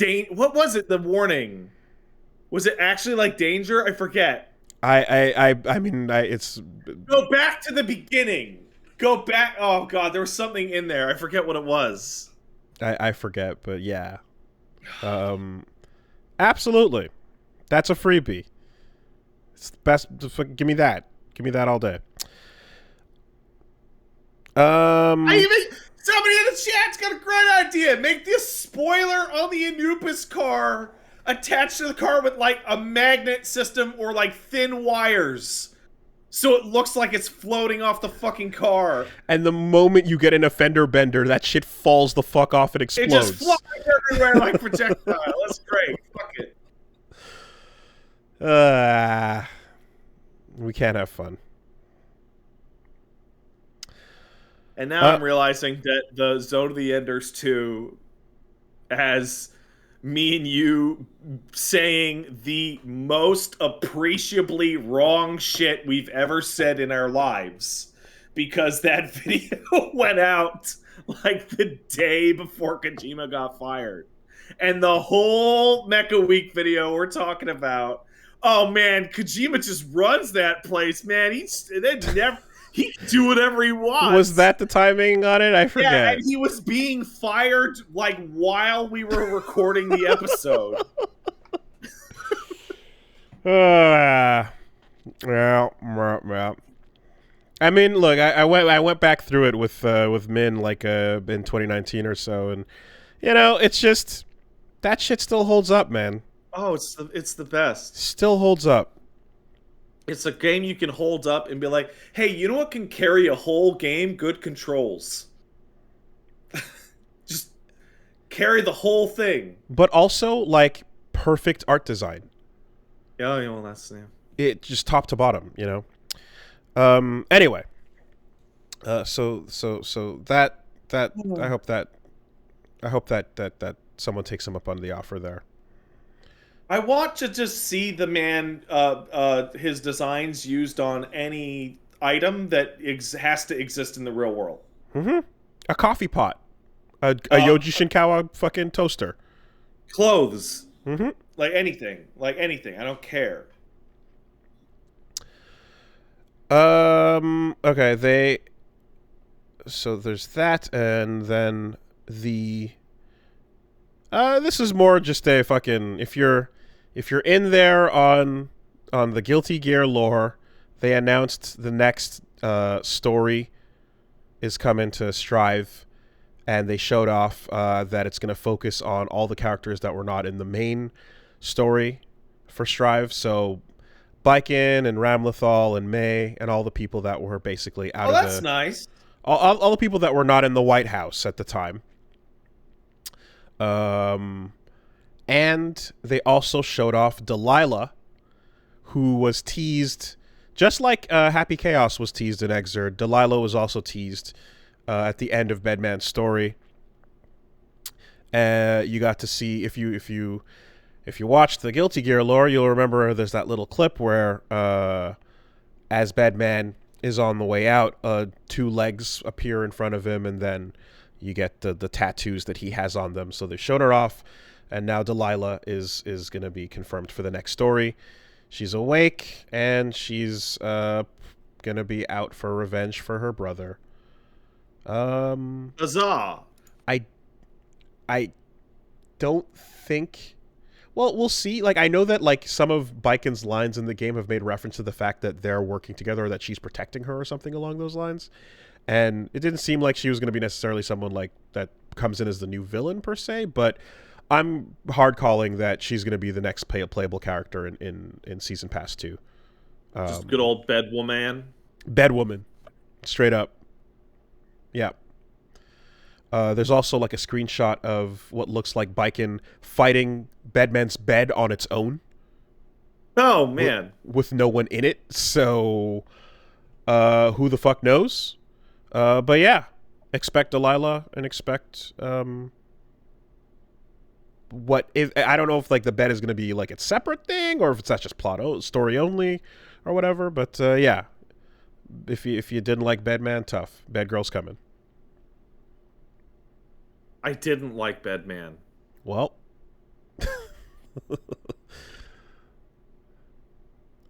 it's you got to have your freak picks. We've talked about this, right? Can't just be cool all the way. Yeah, across you're the right, board. Wooly. In Guilty Gear, doesn't have enough freak picks. Well, there's freak cool. Guilty Gear has subcategories of freak cool pick and then full on freak weirdo pick. You know, they subcategorize as the whole game has tons of freaks. Like ABBA is a freak cool pick.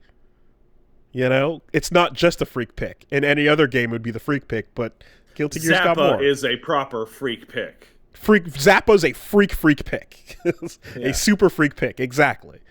You know? So as a game that embraces the freak pick, you gotta subcategorize it. Anyway. Fucking Faust used to be a freak cool pick, and now he's back to being a freak pick. I mean, it was a freak pick in Dr. Baldhead form. Yeah, he started freak pick. Freak pick. Then Faust became, yeah, he's freak cool. He is freak cool. And now he's back to Zombo freak. Yeah, we still got the bag, but no, I follow that.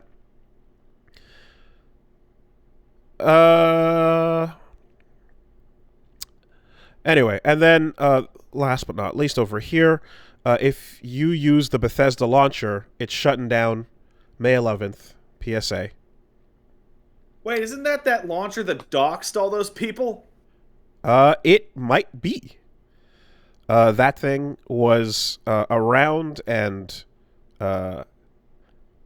if I do say so, I believe quite shit was how we talked about it the last time we brought this up on the podcast. I once spoke to somebody about that launcher who would know, and they described the internal departments associated with that launcher as being a bunch of idiots who are just constantly infighting each other instead of working.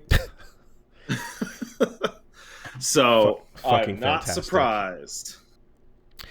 Here's the thing, though. In a fully, like, and it's nice that it's like, in fully admitting defeat here, they've released detailed instructions on what to do as of April 27th to transfer all of your saves and data over to Steam. So your wallet, your games, your purchases, and everything on your account data will be able to go towards a Steam account so that you don't actually lose your purchases, which is nice that it's not just LOL, LMAO, fuck off and shut down, you know? Is this like the most dramatic launcher failure yet? Because like EA pulled their shit from Origin and then like came back to Steam, but you still use Origin. You just use a light version of the Origin client. So Origin and Uplay, like they force their existence inside of Steam regardless. And Epic just continues to barrel through. It doesn't matter how bad the product is, right? Like, when a launcher is bad, you can just not care and steamroll ahead. So the fact that this one is actually calling it quits, maybe it can take the throne as the worst launch, launcher. The Bethesda launcher is like unsalvageably bad, and also like constantly breaks your bullshit, and also doxed people. It gets to live alongside games for Windows Live of bad launcher. I don't think GFWL doxed anyone, but Games for Windows Live did result in me sitting there going, I can't believe I can't play Batman. Why won't you fucking... You're caught in an update loop forever! Mm-hmm. I remember when we learned how to do compliance for Games for Windows Live, and in contrast to the, like, 30 to 40 pages of, like, you know, console guidelines you would get, Games for Windows Live was like 2. It was like 2 pages of things to check. Well, that's weird, considering it's on PC. You'd think it'd be a little more comprehensive. Well, you know, Wild West, right? Like, PC game, do what you want. Go nuts. PC before, in those days, was the Shelbyville of video game platforms. We came out here to marry our cousins. What the fuck are you talking about? I think my favorite part about the current Games for Windows thing is that there is a folder on my one of my drives that I'm not allowed to delete because Phantasy Star Online installed there. And I don't have my own admin privileges for it. No. And it's literally, I would have to format this PC to get rid of it. Partition and destroy that section of the drive. How dare you? You're not Phantasy Star qualified. That's the game's folder. I legitimately don't understand. I don't. Why like that? I haven't paid attention, but I've heard about... Didn't BattleNet go through its, like, pain years? It wasn't nearly as bad. Okay. I mean, Steam went through its pain years, but that was so long ago, and there was no competition, so nobody remembers. And then there's GFG. You know? I mean, GOG, rather. But yeah, GOG's fine. Their launcher system, Galaxy, is like kind of pointless, but it's fine. It's works. It just will add all your other shit basically, and it'll do its job. But yeah, again, it's nice that in its death cries they give you the ability to salvage your purchases. They could have been just way more. I would expect more consumer hostility, and just like we're shutting down. Too bad. Fuck you. You know. So because Bethesda looked like they were going to move to the situation where like you needed the Bethesda launcher to play Bethesda games, and we're going to make so much more money because we're going to it's margins for Steam games, right? And then the test game was Fallout 76, which. Goody. And then they put Fallout 76 on Steam, and I bet you anything that what they saw was that the amount that Steam takes doesn't matter because they said they sold probably 100 times more copies on Steam.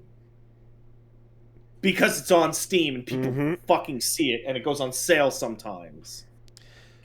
Shout outs to our playthrough of Mirror's Edge back in the day on Origin PC version of the game that got advertised on the Origin What's Hot feature tab and stayed there for months, in which, if I'm not mistaken, we actively shit on the Origin launcher in the videos extensively, and it was featured on the front page of the actual Origin videos community thing. I don't think anything will ever beat the experience of submitting a Machinima video that we didn't know there was going to be a full-blown Connect pre-roll on, and then the video is Connect go die.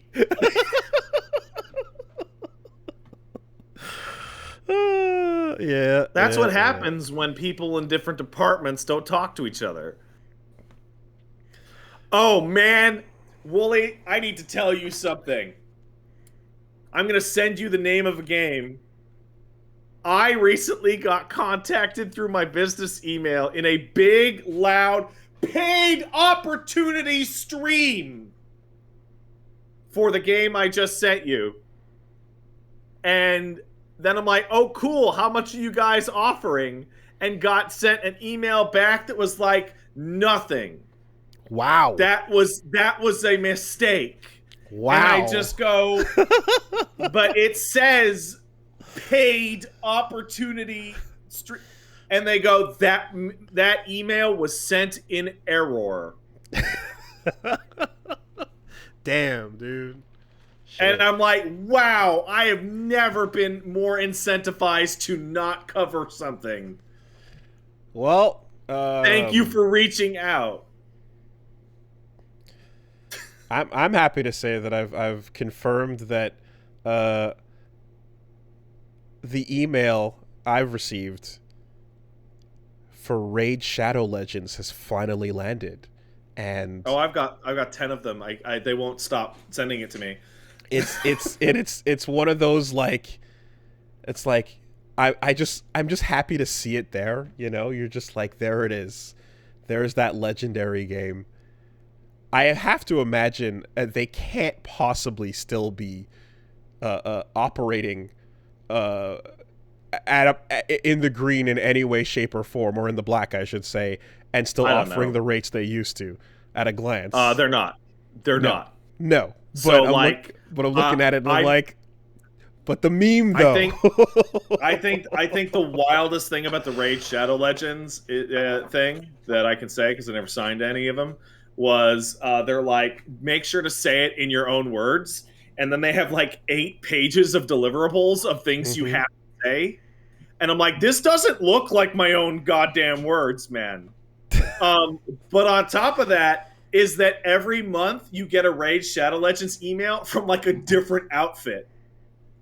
Like different marketing companies that are representing this one's them. From this streaming company, this one's from this social media company. Fuck yeah. And sometimes they're stacked up on top of each other. Yeah, because they all get a cut if you do accept it.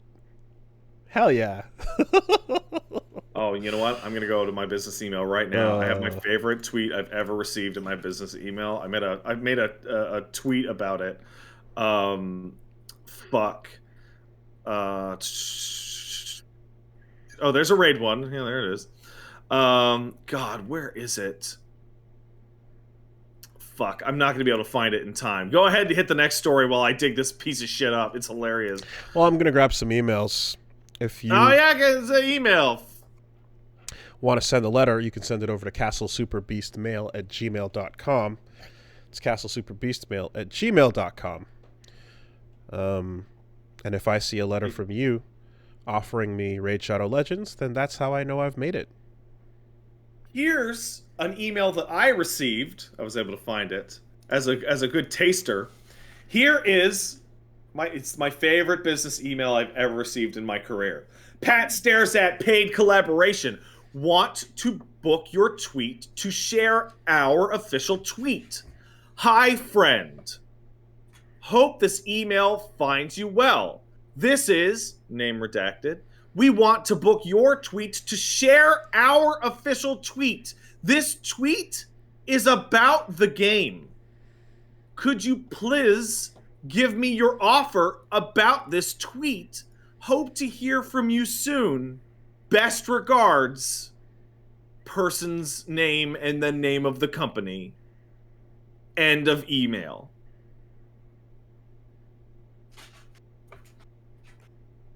It's about the game.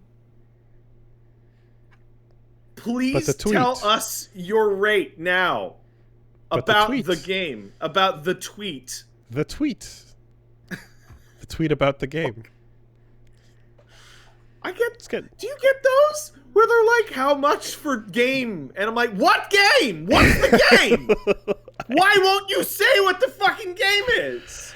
I mean, there's a whole lot that just gets filtered, to be perfectly honest. So, yeah. Oh, I want all the trash. There's so much trash in there. Oh, man. It's garbage. Speaking of, do you have any emails that got sent in the CSB email? Sure. We got one coming in over here from Beta, who says, greetings, Sir Wordsworth of Alexandria, Pluto's Knights, and Dwarven King Patrick of the Cord Dwarf Village. Okay. Yeah. Good, yeah, good. I write to you today to tell you about Yoshitaka Amano's artwork for Final Fantasy and why they would even bother to hire the man when the sprites look nothing like his art. Though before I begin, this might be from memory, so I might be wrong about some of the details. Chat can probably correct the mistakes. Well, in full disclosure, I'm just going to read the first part of this beta. No disrespect. It just kind of goes on a little bit. But it started with the original Final Fantasy game when they were looking for an artist that would make illustrations for the game that may inspire the imagination and both the sprites of the artists and the players and the designs of the monsters in the game. I forget who, but I think the producer suggested Amano as a possible pick, but Sakaguchi turned him down, saying that he wanted the game's art to look like the artwork of this magazine here, and the magazine artist that he was interested in was Amano. Perfect. So they got him on the project, and that's been history ever since. Yeah. It goes on, but I think that's the fun part. Somebody in the chat points out that regardless of Amano's actual level of representation in the game's sprite art, that dude knows how to make a killer logo.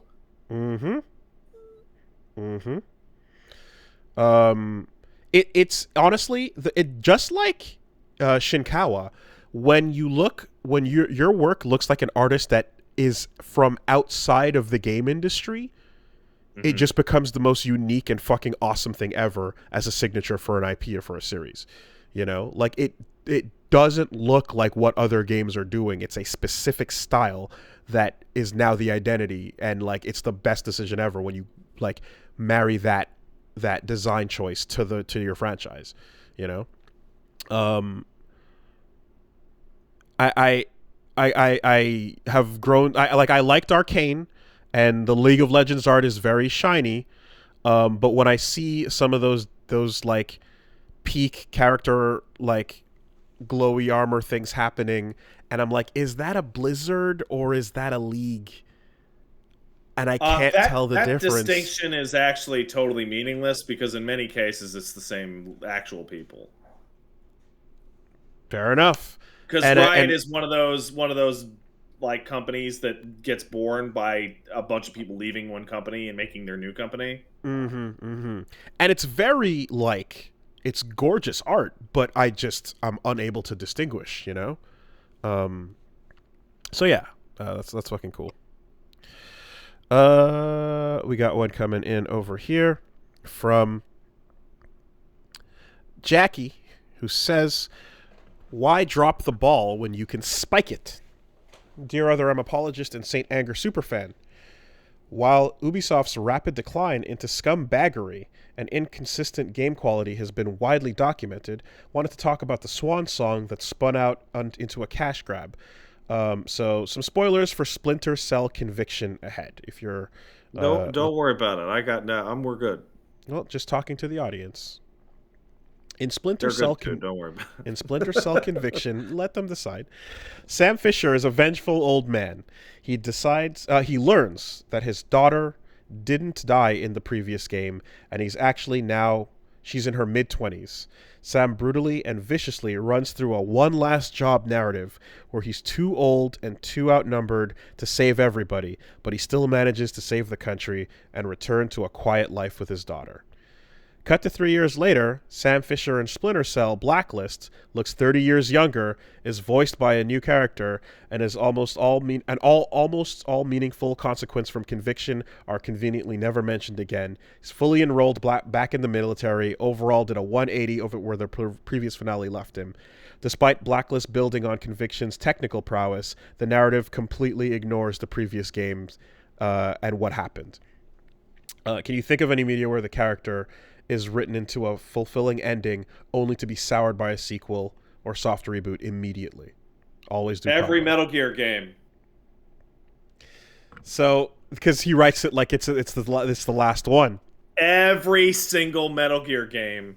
Raiden shooting a gun at all after the end of Metal Gear Solid 2, it's like a fucking total 180. But I don't hate it, though. Yeah, no, it's fine. It's fine. I don't hate it at all, you know? Also, it's not a situation where I'm like, I wish it never happened. Also, every Yakuza game that has Kiryu in it. Really? God, I'm so sick of the Yakuza crap. Ugh, I hate it. I gotta leave. I gotta get out of this life. Okay. Oh, man, I can't let the clan down, man.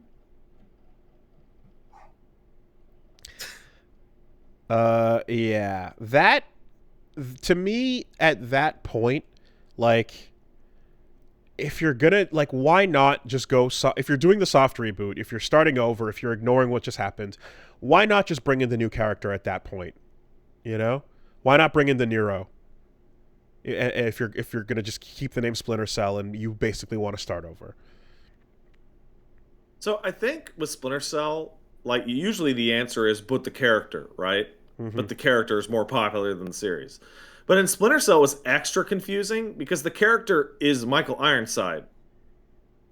So, like, they didn't have Michael Ironside. You replace his voice actor. So what the fuck is the point at all? Make a Nero. And then later for Ghostlands, they got the Sam Fisher back, but he was the old Sam Fisher and voiced by Michael Ironside. And has, unironically, the best in-game send-off to Snake in a game, despite it not being a Metal Gear game. Did you not see that? No. There's a minor little thing when he shows up in the Ghostlands DLC, a ghost or whatever it is, and he describes like, oh, there's not a whole lot of old guys like me left. There was another guy out there. He was army or something, liked to sneak around. And then another character says, oh, that guy retired. And he goes, oh, so it's just me, huh? And he's got like this sad old man look on his face. That's cool. That's fun. I don't mind that. Right? And he's like, it's a genuinely like little nice moment of like, oh man, he retired? Oh, bummer. Mm-hmm. Here's one coming in from Ryan from Burlington. Says, dear Castle Dodge, ever since Monster Hunter, I've always hated when games contain core mechanics but don't tell you how they work and force you to do supplemental online research to find out how to play. Examples include iframes not giving you the kind of indicator of what part of the animation is safe to pass through enemy hitboxes, Monster Hunter's elemental weaknesses, and most of the stuff involved in armor and weapon customization in the franchise. Don't give a damn if I sound crazy, but it's the game's job to tell you how it works, not the player base's job to disseminate critical hidden knowledge. What are examples where integral gameplay mechanics are never taught to the player in game? Bro, you need to stay away from the entire BioWare fucking catalog before the year 2007. Because if you don't already know Advanced Dungeons and Dragons 2.0 or 3.0, fucking good luck figuring that shit out. I feel like there's a part of me that understands there's limits on some of that. The idea of breaking down animation and iframes like might not be what the game's level of like, they might not want to break a game down into that level of like technical transparency. But if you start to broach that in the game by showing off any kinds of numbers, then be real about it, right? So I bring it up a bunch, but especially in Elden Ring. But the C plus C minus C scaling stuff, there's nothing but frustration to come from that decision, right? If you never show anything about the weapon and its numbers, then fine, you decided to not ever show anything. But if you show some things, but then hide other numbers while being really, really open about some numbers, why arbitrarily choose to hide others? You know, anything that is a game where they are showing you some things but hiding others from you is more frustrating than a game where they outright are like, no, we just don't want to show you any of the guts. Hey, Wooly, is C strength on the greatsword the same as C strength scaling on the longsword? Who the fuck knows? Some guy on Fextra Life. I mean, like, you know, as I was describing with the Cestus specifically, I had 3 different versions of C scaling across Dex, Strength, and Int that all said C, but affected the top damage number differently. You know, it just, that shit is. I'm always gonna be annoyed by that because there's no reason for that. You know, fighting games start, of course, with special moves being hidden in the arcades. You know, and then the history of them is such that it becomes a known secret and fatalities, and then knowing how to do super desperation moves and Fatal Fury and shit. You know, it's part of the language of the history of the genre. I want to give a big shout out to every developer that decided that the way they wanted to word their skill was the phrase, it increases damage by a small amount. Mm-hmm. Or increases the chance of critting significantly. Go to hell. Heals the number. Heals a moderate amount of damage. Oh, I hate it. Oh my god. Oh, Jesus shit. A moderate amount, you say? Whoa, good Write to the know. fucking number. Write the number. God damn it. Yeah. It's just, I understand when some people have a design philosophy that is like, players, I don't want to scare anyone away with too many numbers. But if that's not what you're doing and you've decided to show some numbers, show them all, fucker. Show them all. Embrace that people are going to be min-maxing things. And just give them the truth. Hey, Wooly. I got a patch note for you here. You ready? Various other changes have been made. Various adjustments have been made. The Elden Ring patch notes also have those. It's like various other changes and performance improvements. I'm like what? Changed the intended function of the move. Yeah. I think my favorite one is like modified properties of X. With no elaboration at all. Like, oh my god.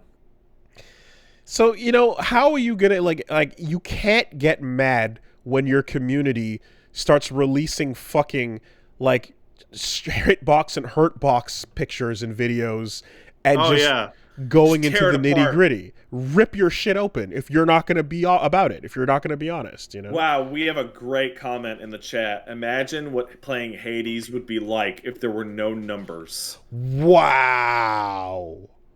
That would be terrible. Like, unplayable. Literally unplayable. Oh, that'd be garbage. That's exactly it. That's exactly it. And even down to the minor amounts, you know? Like, 1% here, a little bit of this much gold. Oh my god. That'd be a miserable experience. Dude, I love good patch notes. Like, I've made like 10 streams now of me just going through 14 patch notes because they're detailed and the only thing they hide is spoiler shit. And then you get to the bottom and you see resolved issues. You're like, I didn't even know that was broken. That's crazy. That was really broken. You had to change that. People love good patch notes. It's a genuine value add. Everybody likes it. So let me ask you: you worked in the games business. Bad patches, are those the result of people in the team just not giving a shit about making good patches, or is it the person whose job it is to compile the patch notes gets the notes from everybody, and the notes from this guy are I fixed it? I've tested patches for games, but I've never been a part of the writing process to like describe what to tell the player base. So I can only speculate, but straight up, it just seems to be, at least when it comes to like fighting games and the stuff that I'm familiar with, it just seems to be a trying to create an illusion of how much we want to hold the player's hand or not. Especially during the 2009 years of fighters that were getting patched, there was a feeling of, if we tell the player too much about how to play the characters and to play the game, they won't be able. They'll just follow our word as law instead of doing things and discovering things on their own, which is completely stupid. It's completely harebrained, dumbass fucking logic. But it's like, no, let's not give too much information about what to do. Let people figure it out for themselves. So it's like, let's hide balance changes and just let people feel the updates and feel the general differences, as if people are not already pausing the game and skipping forward by frames to make frame data out of your moves and figure it out anyway. They're gonna do it to save them some time. It's so stupid. I've said it before and I'll say it again. I'm gonna give a shout out to the Hat in Time developers for my personal favorite patch note ever, which was in the Yakuza DLC. If the cutscene crashes, it will still play on restart. Quote, sorry, Pat, end quote. And Rising Thunder, which said, hey, we made the command grab a little bit slower by this many frames and reach a little bit further by this much distance. Here's what we originally designed the move to do. We wanted you to use it in this way, but people were not using it that way. Instead, this is what happened. So with this adjustment, here's how we expect it'll work now. And a solid 3 paragraphs about that one change. I love that. It never gets better than that. It's like, fucking thank you. It shows us where your head is at on the design. Every dev that puts out those little infographics. And it's like a blog post that's just going over, like, here's why we're changing this. Like, it's incredible. I love it. It's one of the things I actually get really frustrated with when I watch the FF14, live letters where they're talking about balance changes. And they're like, we are aware that Dragoon is underperforming. We will be making various adjustments. And then they'll give you the adjustments and they're all very clear. But you're like, there was one particular Bard thing where 6 months ago they fucking knocked 20 damage off a move, and then they decided to buff Bard by putting it back on, like just reverting the change. I love it. I hate it. All right, last one. I gotta know. I guess we're gonna go with Kirby here. Says, what game do you regret purchasing? The title says it all. So why is it Chrono Cross? It's not. It's not. I don't regret purchasing Chrono Cross. What game do you regret purchasing? Does it count if I was able to return it before it came out? I mean, I guess so. That counts as a... Brink's advertising campaign was A+. And then it came out, and me and my buddy Dan had fucking bought it on Amazon, and we're like, oh man, we gotta send this shit the fuck back as soon as it comes over here. Oh man. And then we did. Oh, he's going to get something. What's he going to get? While Wooly's going to get something, I can now look at my Steam list and go to the folder called Done With that I have. There's a lot of bad games that would be regret, but then they turn into amazing, fun things. Yeah. There's a lot of games that land in the middle that I never even get around to. That kind of just become forgettable. But there's only one game that I can fully, truly, from the bottom of my heart say that I 100% regret purchasing. Which is? Death Cargo. Death Cargo. Yeah, you're right. All right, everybody. That's a podcast. Have a good rest of your week, everybody.